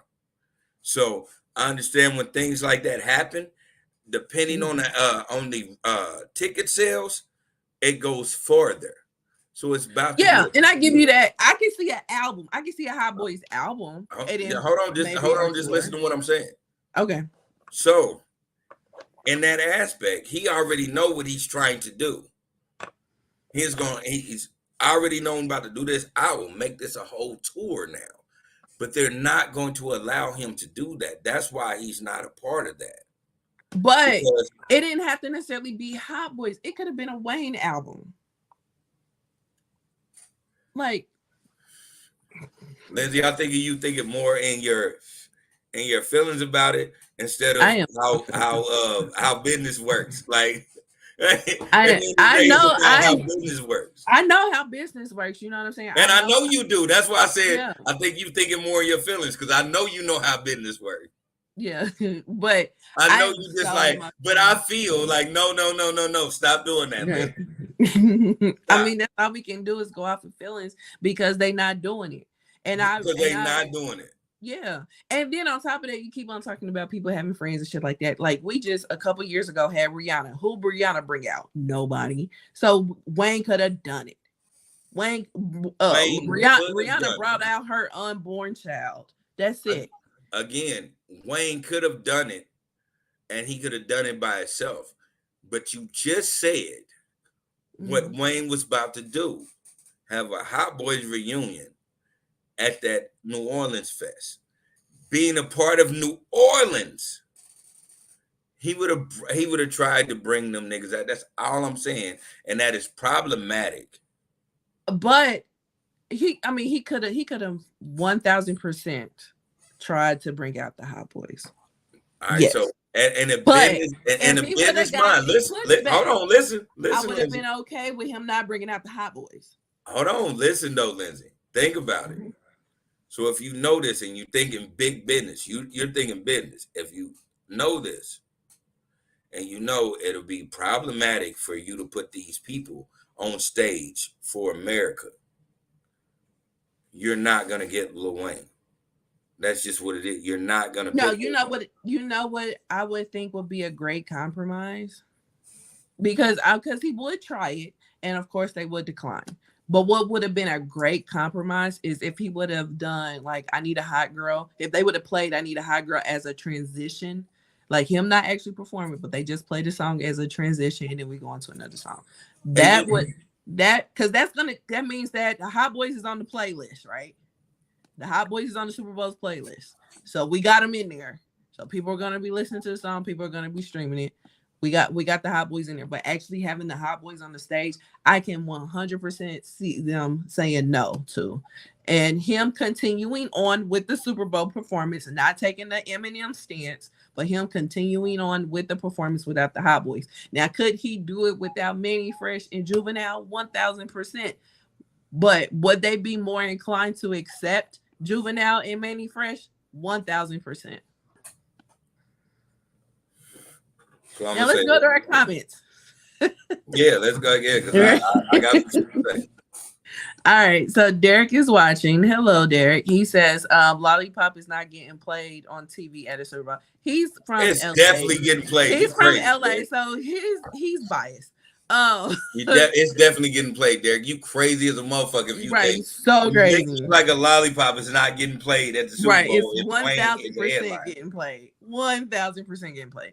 So he says if we're speaking of business, then those decisions would have been made and people would have needed to be cut out, right? Derek says, lick it like a lollipop on the Super Bowl. Nah.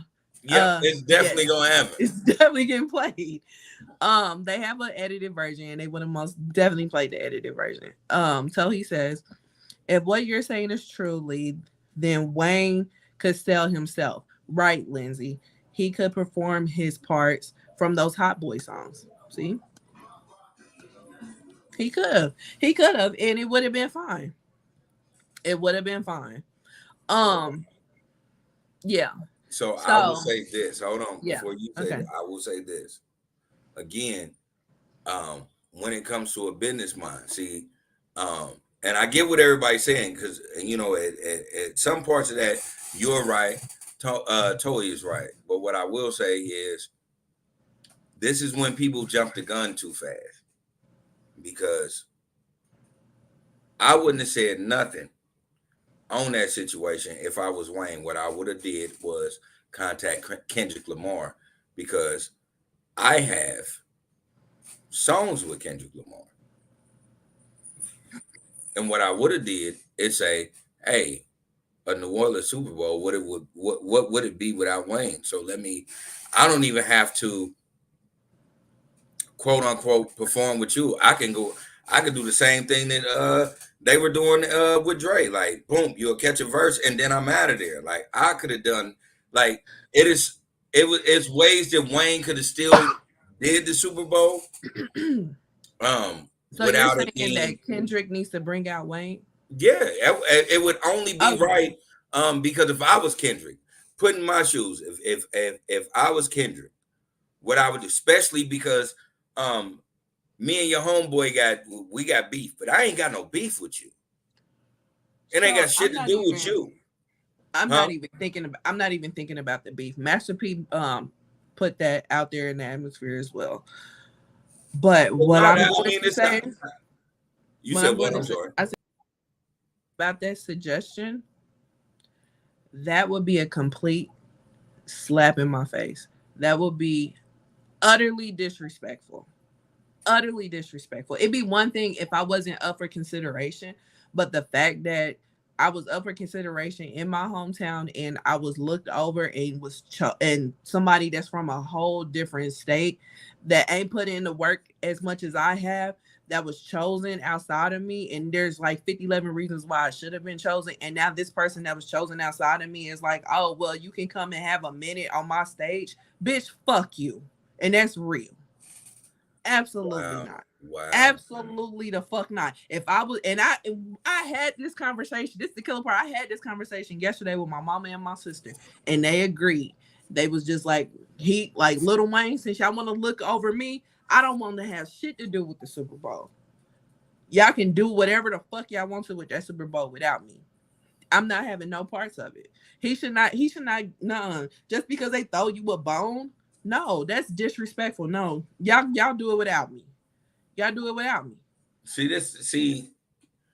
the thing for me is, because I always look at it on a situation where if the shoe was on my foot, so if I was Kendrick, what I would do is I would automatically think I'm gonna get Lil Wayne on here. Now, as far as my song selection is whatever I choose my song selection to be. Mm-hmm. So what I would do is, because I'm never like, it is no situation where I'm gonna feel the niggas over me. So it's never gonna be I'm gonna give you the bulk of this. But we can go half and half. We can go half and half. We can go song for song. We can do whatever, because that's my olive branch that I'm sending to you.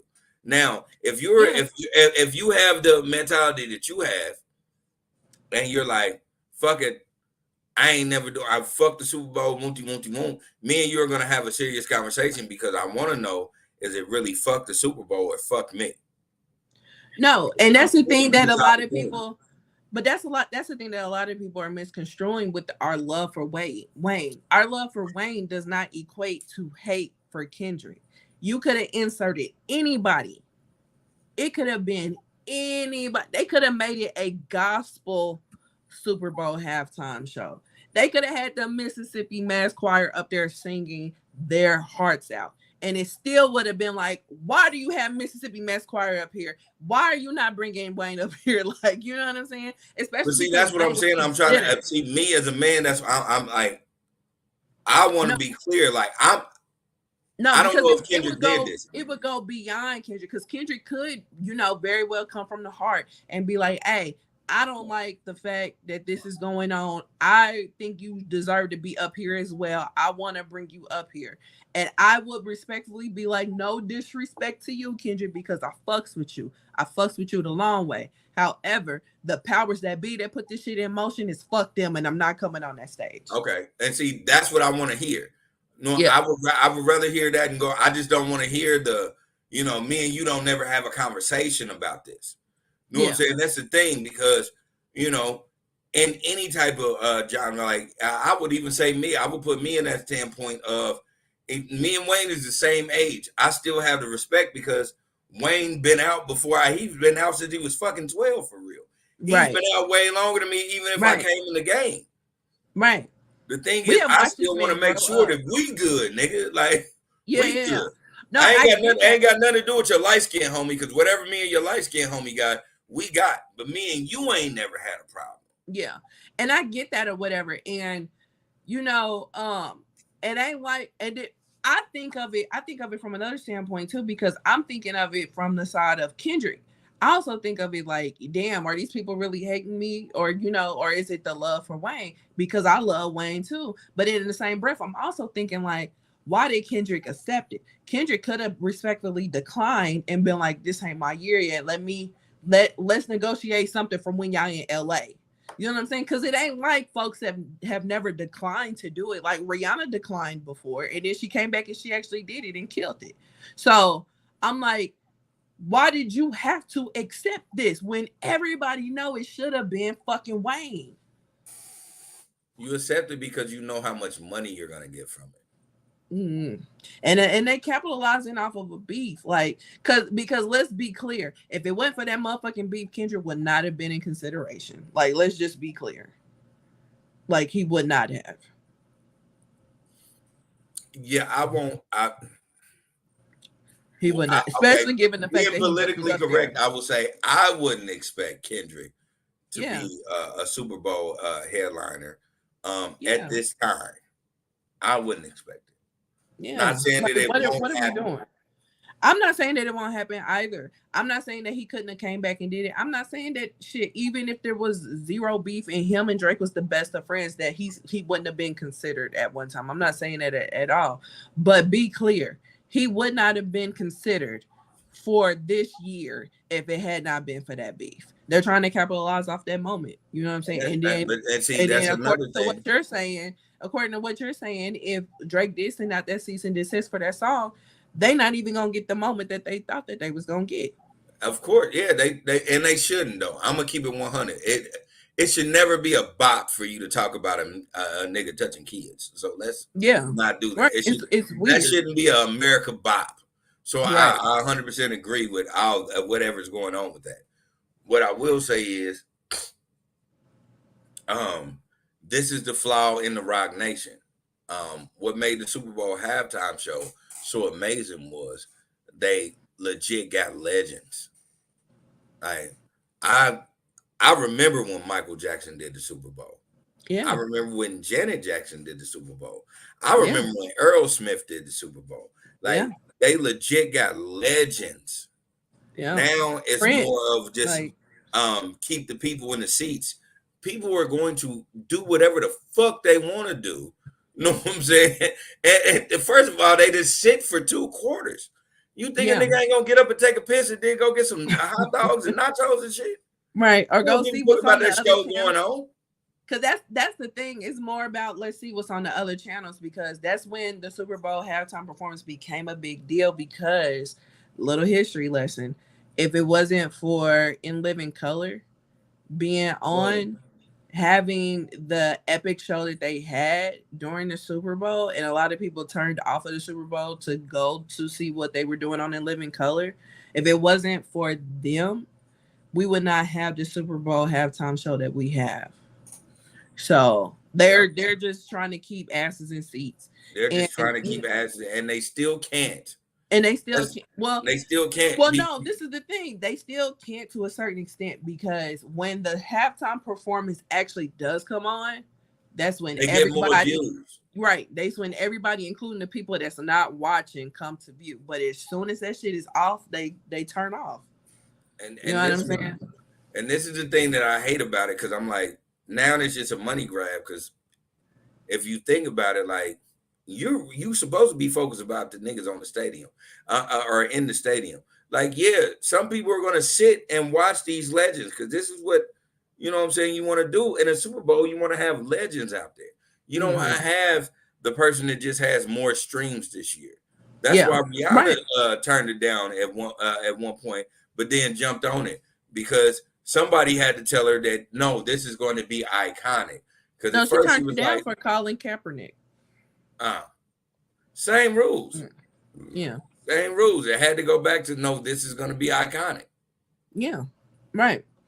Right. Well, let's go to the comments. Tohi says, personally, it may be a hole to get a hoax. A hoax. Oh. Yeah. It's a hoe. A hoax is a hoe. Right. You know, the first time I read hoax, I did the same thing you did. Like, that said hoax. Right. That's And they're like, that's no, hoe in that's not what French, it means. I'm like, right? well, That's hoe in French. yeah, exactly. Right. So personally, it may be a hoax to get eyes watching because they want to see what Kendrick is gonna do, and who knows, Wayne just might be on the bill and has been this whole time. Maybe wishful thinking. LL. Nah, he ain't been on the bill because he wouldn't have put out the statement that he put out if he's on the bill. So, but who's to say he may come on later? But me personally, I don't think he should do it at all. She also says, no one, I repeat, no one will pass up the opportunity to perform at the Super Bowl. Kendrick isn't Rihanna and won't get the same treatment. He could have passed, but who's to say the opportunity? Yeah, Um, I I mean, agree. yeah, he's definitely not Rihanna. He's definitely, but he could have I agree. negotiated. He could have negotiated, hey, let me hold on until you're in LA. Yeah, true, but he couldn't decline something and then really actively wait for them to ask him again. No, Yeah, and that's true. he's not Rihanna. They're not gonna do that. Right. And I get why one would not pass up the opportunity, but this has been such a controversial selection. I've never seen this much backlash. Like there's been discourse, of course, but I've never seen this much backlash for a Super Bowl halftime performance as it has been with. Yeah, it's crazy.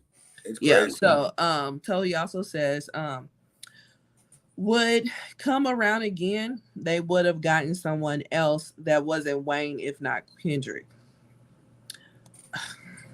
I don't know. And whatever is going through with this whole thing, just understand that it's our big business. At the end of the Yeah. day, they're looking for how they can capitalize off this. Kendrick is he's gonna 100% capitalize off this because after the Super Bowl performance, his streams are gonna go up phenomenally. Yeah. Yeah. Phenomenally. 1,000%. Like 1,000%. he is about to be one of the wealthiest rappers you have ever even heard of. I can guarantee this. Yeah. Because he's already been pushing that momentum to be that. Yeah. Yeah. So it's just one of those things. And on a business standpoint, with Rock Nation, they understand the more views they get, the more of a big conglomerate Rock Nation can become. So it's at the end of the day, man, we have to understand that our opinions and our feelings about this ain't got shit to do with the big business that is really happening and what they're going to accomplish. Period. We can say whatever we want to say. We could talk all this. We could argue until our lungs collapse about why Wayne should have been there. At the end of the day, it is all about who is there and who is going to reap the benefit. Well, I'm gonna be streaming Lil Wayne all day that day, so he's gonna get something. I'm sure I'm not gonna be alone in that. I'm not. I'm playing the shit out of the Super Bowl halftime show. Are you crazy? And the only reason why I say that is because, nigga, ever since Outkast did the Super Bowl halftime show, I have been watching the shit out of the Super. I'm not Outkast, Big Boy. I have been. Really? Yeah, when all of them, Big Boy, Ludacris, I've been watching the shit out the halftime show. Yeah. Been watching the shit out, and it's never disappointed me. I don't have a problem. I don't have a problem with the Super Bowl performances. When it's people I don't listen to people I just love. Like everybody puts on a good show at the end of the day, and everybody knows their strengths and their weaknesses. Like, say for instance, Coldplay. Coldplay knew their strength and their weaknesses, and that's the reason why they got the 2 Super Bowl performers prior to them to come and help them out. You know what I mean? Mm-hmm. So I don't have a problem with the people that they pick. They're all entertaining, and if they're not specifically entertaining, they get somebody else to do it, and they come out and kill it. You know what I'm saying? I've been loving the format that the Super Bowl halftime show is created, where they'll have this headliner, but they'll have these guests. And I'm like, nigga, this shit is dope. Like, in my mind, I swear to God, every time I'll be like, how the fuck are they moving so fast for these niggas to come back out here and play fucking football? Dude. You know, Like, nigga, is this a time you delay? gotta move at lightning speed. They Like, probably be in that bitch at 3:00 in the morning just practicing how fast they can move. yeah, I'm like, nigga, this Well, shit is crazy. And yeah, it's not a fucking piece of confetti on the ground when these right, niggas come back on the field. right. It's nobody going like nothing. I be so amazed. This shit don't make no sense. I be like, Yeah. what the fuck? Like, dude, I just be amazed. I just Yeah. when the Weeknd did his fucking halftime show, I Mm-hmm. fucking thought that was one of the best He did a good one. creative things I've ever seen in my life. Mm-hmm. He did a good one. He's a good performer though, altogether. Like at first when he was announced, you didn't necessarily get it because he ain't had that many years in the game. But then when you saw it, you understood, you know. But Tohi says there's so much backlash because people expected Wayne, and it was done 2 years prior, popular artists performing in their cities. Yeah, right, with Dr. Dre. Um, Tully also says maybe these last 2 years of feelings have aligned with their business, but not this time. Bummer. Exactly. It's got to go to what's gonna make us the most money. Yeah.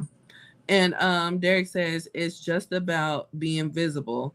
I would love to see Wayne and Kendrick had a big year and that pop out show had millions of views.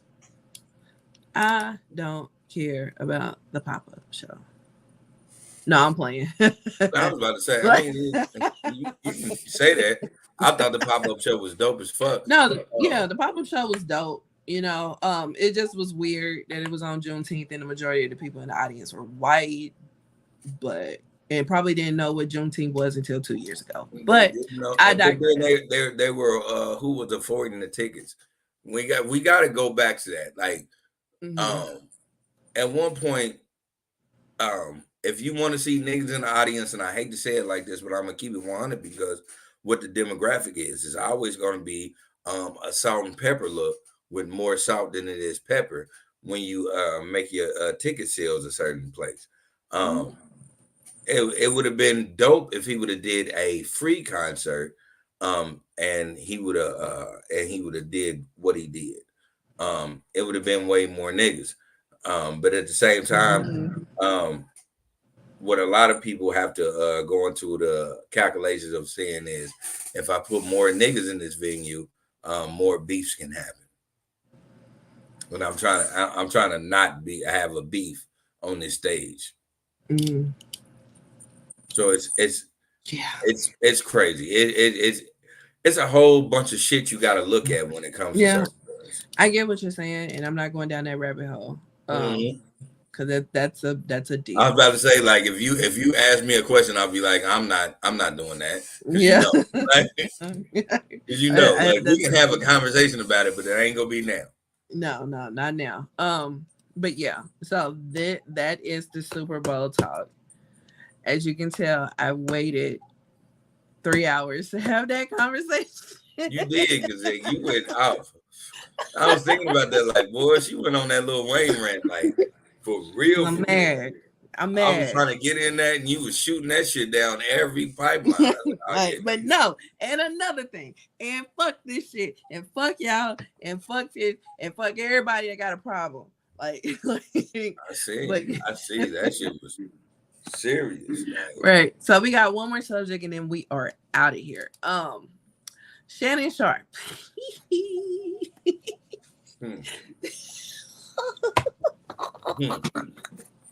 So Shannon Sharpe mistakenly went on IG Live when he was having an intimate moment with Michelle. Who Michelle is, we don't know. The main clip that's been going around is over a minute. However, there is a longer clip that is about it's almost about 5 minutes long. And yeah, I watched the whole clip for entertainment purposes. I mean, not entertainment, but for research purposes, excuse me. I watched the whole clip, and he said it was on accident. it kind of seemed to me like it was like an old person that didn't know how to work the app, because you do have to go through a couple of things to go live. But that, I mean, you, if you were to buy the excuse of him doing it on accident, that he didn't know that he does it. Hey, Kurt. Hey, yeah, I got off the camera real quick and they just came back. Yeah. But yeah, if you were to want to buy the excuse of him not knowing that he was on live, you could have. If like, I can see it happening. But a lot of people didn't buy it. A lot of people think it was a stunt. I don't feel like he needed to make a stunt, especially like that. So Yeah. it could have very well have been on accident. I hope it was on accident, because he also is promoting a pill. I guess it's a pill. It is. But Yeah. it's a pill. Okay. So he's also promoting a pill that helps with ED. So that's one hell of a way to promote a pill.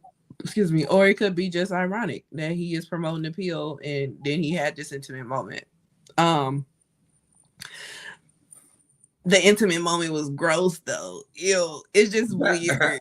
It was just weird to hear, because he has a very distinctive voice. So his voice, like his country ass voice. Correct.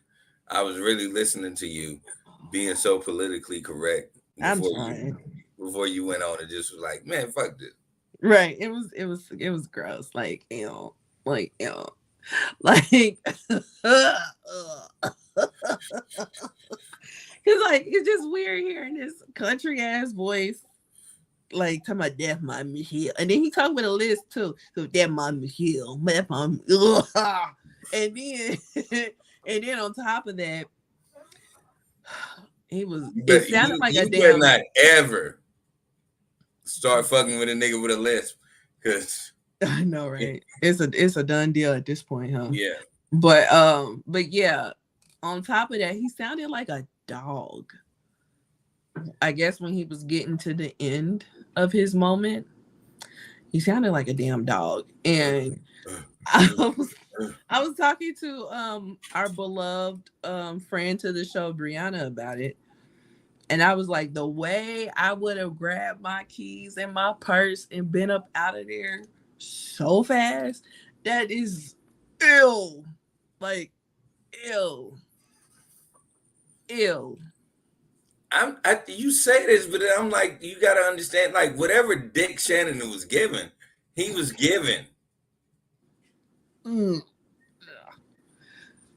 Like, nobody want to hear that. Because you're not the first woman that I've heard say this, and I always say at the same time, like, if your body is enjoying it, you're not going to. You're not about to. You ain't about to be like, stop. That's gonna take me out the game. If I hear somebody sounding like a fucking dog, that's gonna take me out the game.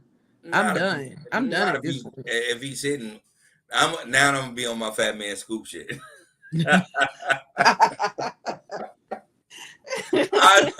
I just don't believe that you're gonna do that. I've been in situations where a woman has put her hand over my mouth. And I can only say, like, I thought I was doing what I was supposed to do. And she was like, no. It was happening in my 20s, and I'll never forget this shit. I'm talking about, you talking shit. Like, you doing your thing. And she legit said, I'm assuming no. that this wasn't their first time. I'm assuming. So maybe she liked to hear a dog in here. Yeah, I don't know. Maybe she liked to hear that. Yeah. But me personally, if it feel good to you, you might not. Me personally, my motherfucking ass would have been like, all right, I'm a holler. I got to go. Like, no, I'm not. No. I'm right here and hear that shit in their ear. I can only say from experience, like, nah. And she said it. She was like, the more and more you were saying that shit to me, the more and more like, and then this is when I had. I'm telling y'all too much information. She legit was like, nah, the more and more you was talking, the more and more it started hurting. So I was like, oh, she was. Yeah, she got taken out the game. She got taken out the game. That's what that was. I soaked that shit back up. That shit is wild. Yeah. I can only tell y'all the truth. I'm telling you, she got taken out the game at that point. If that shit start hurting like that, she's out the game because the shit ain't supposed to hurt. Exactly. I always, because people be laughing. When I say this, people be like, "Oh, you just trying to say you got a big?" No, I'm not. I am. No. No, that don't necessarily mean that. I am never putting that out there. Like never in a million years. I had to learn. Like she's. Hey, the more and more he was talking, the more and more it started hurting. I said, "Oh no, nah, she was drying up." Yeah, that's 1,000. It started feeling like a fucking rubber band. That's probably what that was. Yeah, like Only thing I will say in my defense, and I will stick to this. I learned from a guy named Wesley Pipes how to talk while having sex, and if you guys know who this guy is, he is the most disrespectful nigga in America. And I thought I could do that same shit, and I was wrong. Right. And I was completely wrong. Right. Yeah. Yeah. No. Yeah. Let's go to in real time. It's crazy to tell a motherfucker to eat the dick dog.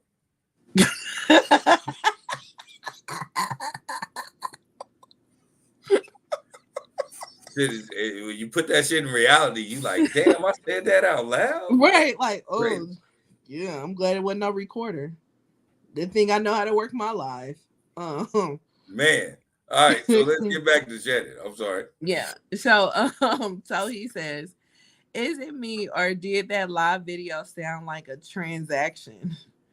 I want to believe it was an accident too, because would that man want to humiliate himself just for a viral moment? I don't think so. He doesn't give me that type of person to do something like this. You know what I'm saying? Like I really want to believe it was an accident. I really do. But I don't think it was a financial transaction, if that's what you're alluding to when you say transaction. But it definitely was a transaction, because it sounded like she was, showing him special attention, and then it turned around like he reciprocated that special attention. Yeah. And then it turned into a mutual transaction. I am trying to say the right words on YouTube, but you say all the right words, because I'm gonna be me. Yeah. Tauhi also says that's what commercials and breaks between his podcast interviews are for. There's so many ways to promote ED pills, and he does promote those pills on the podcast. That's why I'm like, I don't think this was supposed to be promotion, but they did. I will say this: they did capitalize on the moment, because on the Nightcap podcast that he does with Ocho Cinco, they did do a extra show that same night. It went viral. So yeah, they did. He also got he's already has a sponsorship with one ED medication, but then he got I guess and it could be the same thing, just with the partner with the parent company. He now has a sponsorship from Viagra, so that could be the parent company, whatever he's already been promoting, but now he's paid from the big dog. Yeah, and so he also says that she meant financial, like she was being paid. Yeah, I didn't take it like a financial. She wasn't getting paid. Yeah, she get paid in dick now. Like she was getting that dick. She was getting that 20 put in that pocketbook. Like with that 20 in that pocketbook. I'm talking like my grandma. My grandma called big dicks 20. Because all All vaginas was pocketbooks to my grandmother. She like, nah, she over there Oh getting yeah. that 20. She getting that 20 put in that pocketbook. I am weak, but yeah, That's yeah, just basically what it was. Nah, but all bullshit aside, I I want to say 100% that it was just a mistake. yeah. And he is because he's suffering losses from it. He got fired from ESPN. Um, Wait, time out because what I heard that because I heard that he did get fired, but then I also heard that he did not get fired. That actually because he's only part time at ESPN, so he wouldn't have been on anyway. So I guess we're gonna know with this week coming up. And on top of that, who was that football player that worked for not football basketball player that worked for ESPN that got fired for having that party Paul with the Pierce. stripper? Paul Pierce. Okay, so he put out something talking about basically what's the difference because it looks like ESPN is actually keeping him, but they fired Paul Pierce. So From what I looked at, and I could be wrong, but from what I looked at, ESPN did drop him. It wasn't like they said they fired him. They just said ESPN has dropped Shannon Sharpe. Um, and him being dropped could be just him not always being on there part time. He could still they didn't put it like he was fired, like he was banned from them, where he could probably still do what he's been doing just without getting that stable check. yeah, You it know, can be sporadically instead of weekly. yeah, and you know what I'm saying. It can be one of those things. Um, Either way, he's feeling losses of this mistake. I really do think it was a mistake. At the same time, I really do think that Shannon did capitalize on that because before this whole blow that dick up, blow that dick up. He literally said that, y'all. Before this happens, everybody thought Shannon was sus. Everybody thought Shannon was a part of that community. And the only reason why I say that could come into play is because of what Shannon said. Shannon said that Cat Williams had called him and said, well, at least we know you're not gay for this one. Like, for you to even say that out loud on camera is like, did you want to, you was really letting that shit get to you so much where you was like, all right, let me do this. Like, regardless, it's so many things going on with it. Only thing I would say about this is, and I will be totally 100, none of us should ever hear our elders having sex.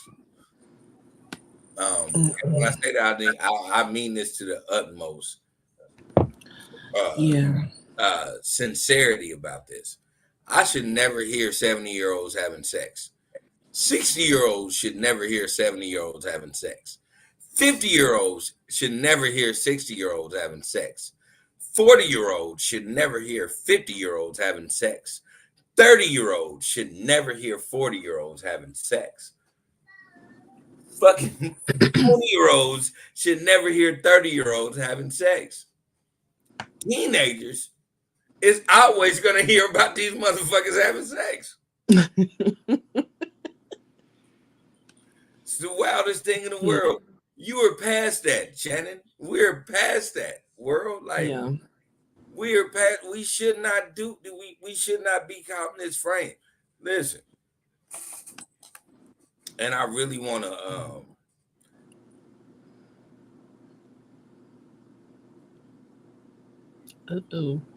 We back. Yeah. With the utmost sincerity. That was by far the most bizarre shit we're gonna see in 2024. You think that's the most bizarre? It's the most I hope bizarre. you're right. I hope you're right. There's nobody in the world. If you would have said anything, like even in perspective, I just always want to keep everything in perspective. if you would have said you wanted to hear a nigga's sex tape, you know who would have never been on your radar? Shannon fucking Sharpe. Right. Because I can't see that sounding good. Even if you think he's attractive, I mean, I ain't never looked twice at him, but even if you think he's attractive, just the sound. The things I heard him say, like I told you before, when this came out, I can't wait to say it's an old nigga. Like, first of all, I've never told no woman in the history of life to blow this dick up. Blow this dick up. What the fuck does that even mean, my nigga? Like, that can go into so many. That can go into she about to burn you. That can go and she about to give you a blowjob. That can go on. She about to break your shit. What the fuck does it mean? I picture it being a balloon, like just, and that's totally blow this dick up. Like, what is she about to do? Like, is she about to like make fucking balloon puppets out the dick? Like, what is she about to do? Just...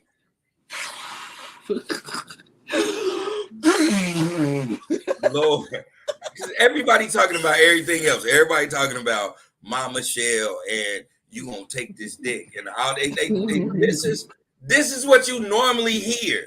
I don't hear that's my Michelle. Well, because your name is not Michelle.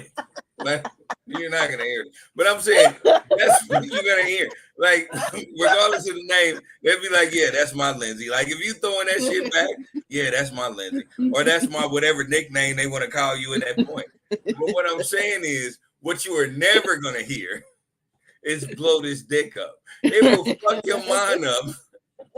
If you was fucking with a nigga and he said, yeah, I need to blow this dick up. You were like, what? What? Right. What do you like? Everybody knows the hot tour move. What is that? What is that move? You want me to go in there and be like, it's an elephant, like.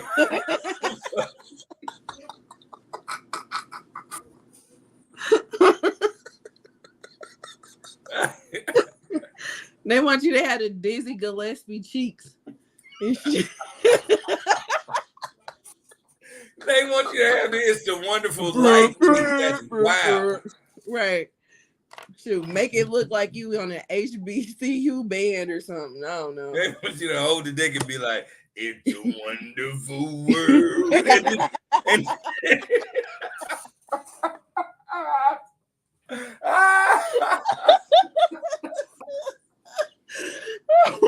That is diabolical. Shannon Sharpe, I cannot wait till I become your age when I can say that out loud. I can never say that out loud now. And I consider myself an old man. Blow this dick up. Blow this up. What I'm doing tonight, you about to blow this dick up. That is fucking crazy. I just keep telling people, like, y'all when people tell me, like, when he say, I say, yeah, because everybody's been getting them statements of when he was really like in there and like they didn't get the beginning of it. I'm like, nah, that beginning was wild crazy. Right. That beginning was way more crazy than that whole interaction. Right. That beginning was mad. Like, right. That's what I'm saying. You gotta watch the whole video. Let's put everything aside. Shannon Sharpe, go listen. If that nigga, if he chases balls like he did that pussy, I understand why he got all those catches. Because I'm talking about you heard her, and then all of a sudden you heard, oh shit. This nigga went to business. That nigga didn't give her no time to go to the bathroom. No. Nothing. She could she not must catch have her came breath. in there butt ass naked. Because, like, She it's couldn't no catch her way. breath. This nigga didn't give her no prep for this.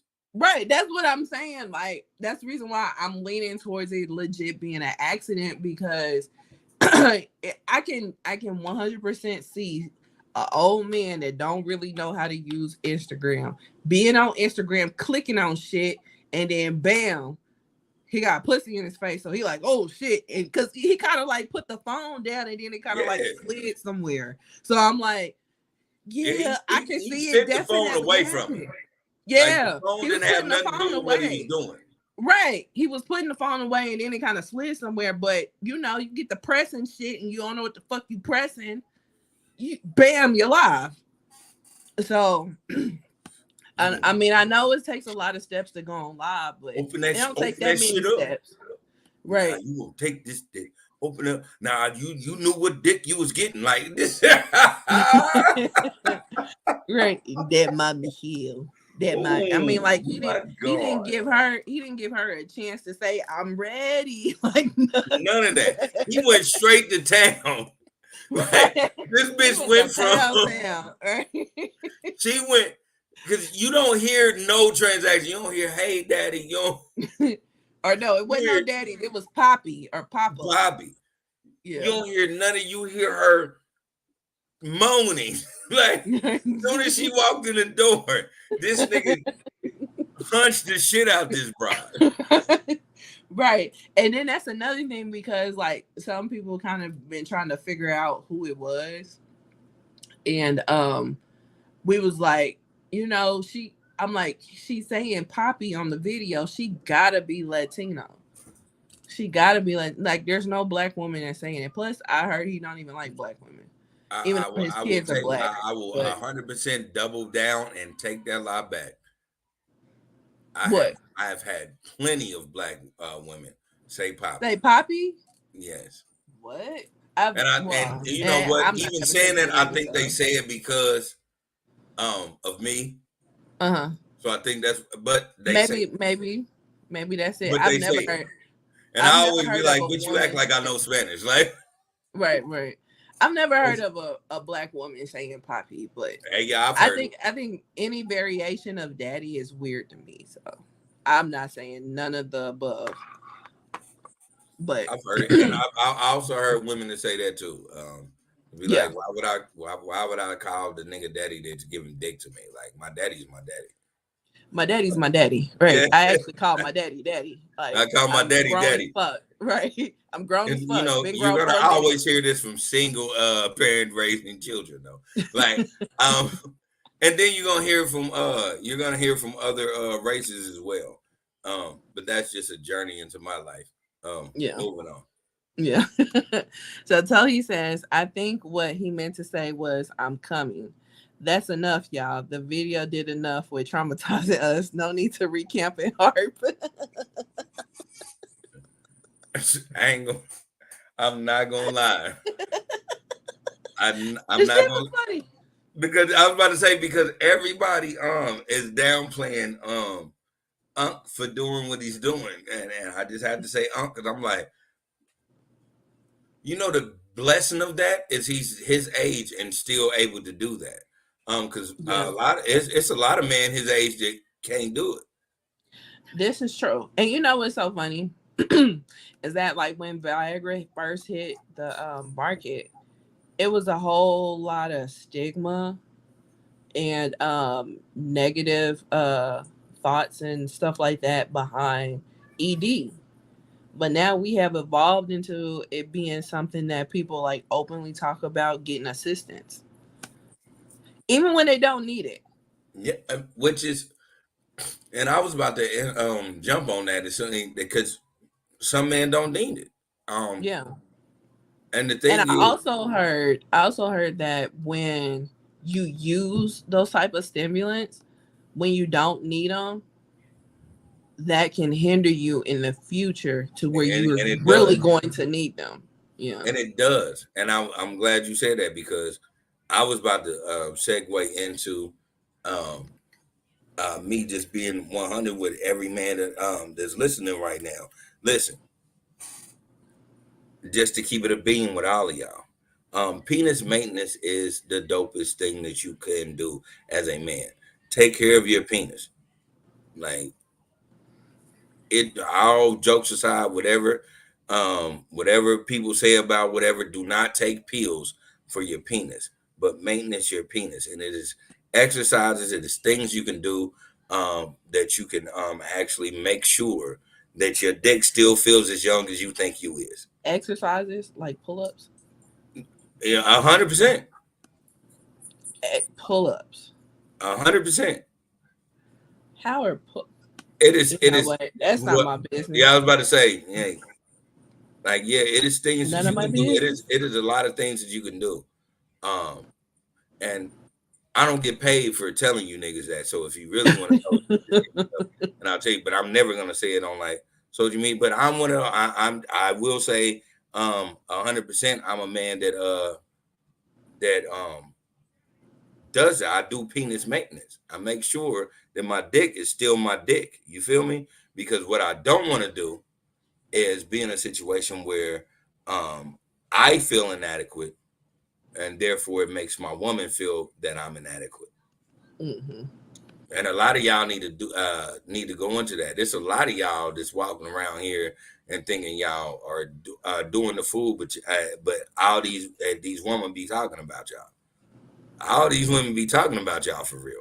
And y'all my age, y'all in y'all 40s, y'all do y'all thing, and it should not. It doesn't make any sense for you to have a reputation of your dick can't get hard out here. But a lot of y'all be going through that because y'all drink, y'all smoke, y'all don't even work out. I do all that, but I still work out and I still maintain my steps, do all that, and I still work on my exercises. And that keeps the blood pumping how it's supposed to. Y'all niggas don't be doing that. Yeah. And I hate to look like I'm shooting y'all down, but I'm telling y'all, stop getting on the stigma that only white men take care of their dicks because they dicks little. You big dick niggas, it's very disrespectful for you to have a big dick and it don't work. I can only tell you from experience. Like this dick gotta work. The fuck are you talking about? I ain't about to just have a motherfucker I can pull out, but I can't do nothing with. That's weird, nigga. You gotta be able to do something with that motherfucker. Yeah. I would think that would be a big disappointment if you don't do nothing with a big dick. I mean, I don't know it firsthand, but yeah. I would hate to What the be the words of woman Kevin on that. Samuels? I would hate You to be the know, woman in that situation. you would hate to be the woman. I would The hate to be the more words woman. of Kevin Samuels. I'm telling you. You know if you got a big dick, nigga. Not if you got a little dick, same rules apply. But you know when you got a big dick, nigga. Saying it's no way this big dick don't work. Like that's wild. That's wild as fuck in these streets. Yeah. You just the most humblest nigga in the world, and everybody think you so cool because you humble. Is you humble because nigga you can't do nothing out here. That's wild. Like no, Yeah. I'm not no. Hell. And so Yeah. I encourage all you niggas. I ain't telling y'all what to do, but y'all can do the research on your own. But maintain being at the 40 and still being able to be like, boom, let's go. Yeah. Like one of the things I will say is make sure you're able to get morning erections. If you don't get morning erections no more, you need to research that. So Because that's a that's a sign problem. that something else is going on. That's a sign that something else is going on. Mm. And that's how I'm gonna leave it at. If you niggas just wake up like that, like, yeah, go do your research. It's a problem. So Derek says bike ride. Is that positive or negative? A bike ride for your penis, it'll get the blood pumping, but it's not gonna get like it ain't gonna really do what you want. It'll just get the blood circulating. You really want to focus on more of where that blood circulating to. I should write a book. All right. Well, that's enough penis talk. Shout out to Unc. But yeah. Yeah, I'm throwing it down. Yeah. Yeah. So yeah, I don't have any final thoughts. So Jerry's final thoughts, take it away. Oh shit, we've rolled for a minute, so I'll wrap it up. My Jerry final thoughts is this. This weekend was my daughter's birthday, so my thoughts is I want all of y'all that are listening um, to give my daughter a wonderful shout out because she forever will be my moon pie and she will forever be her mother's sunshine. And as always, take care of yourself and others. Yes, shout out to her. And that is episode 132 of the Ish We Talk, and we will see you guys for episode 133. Bye. Exactly.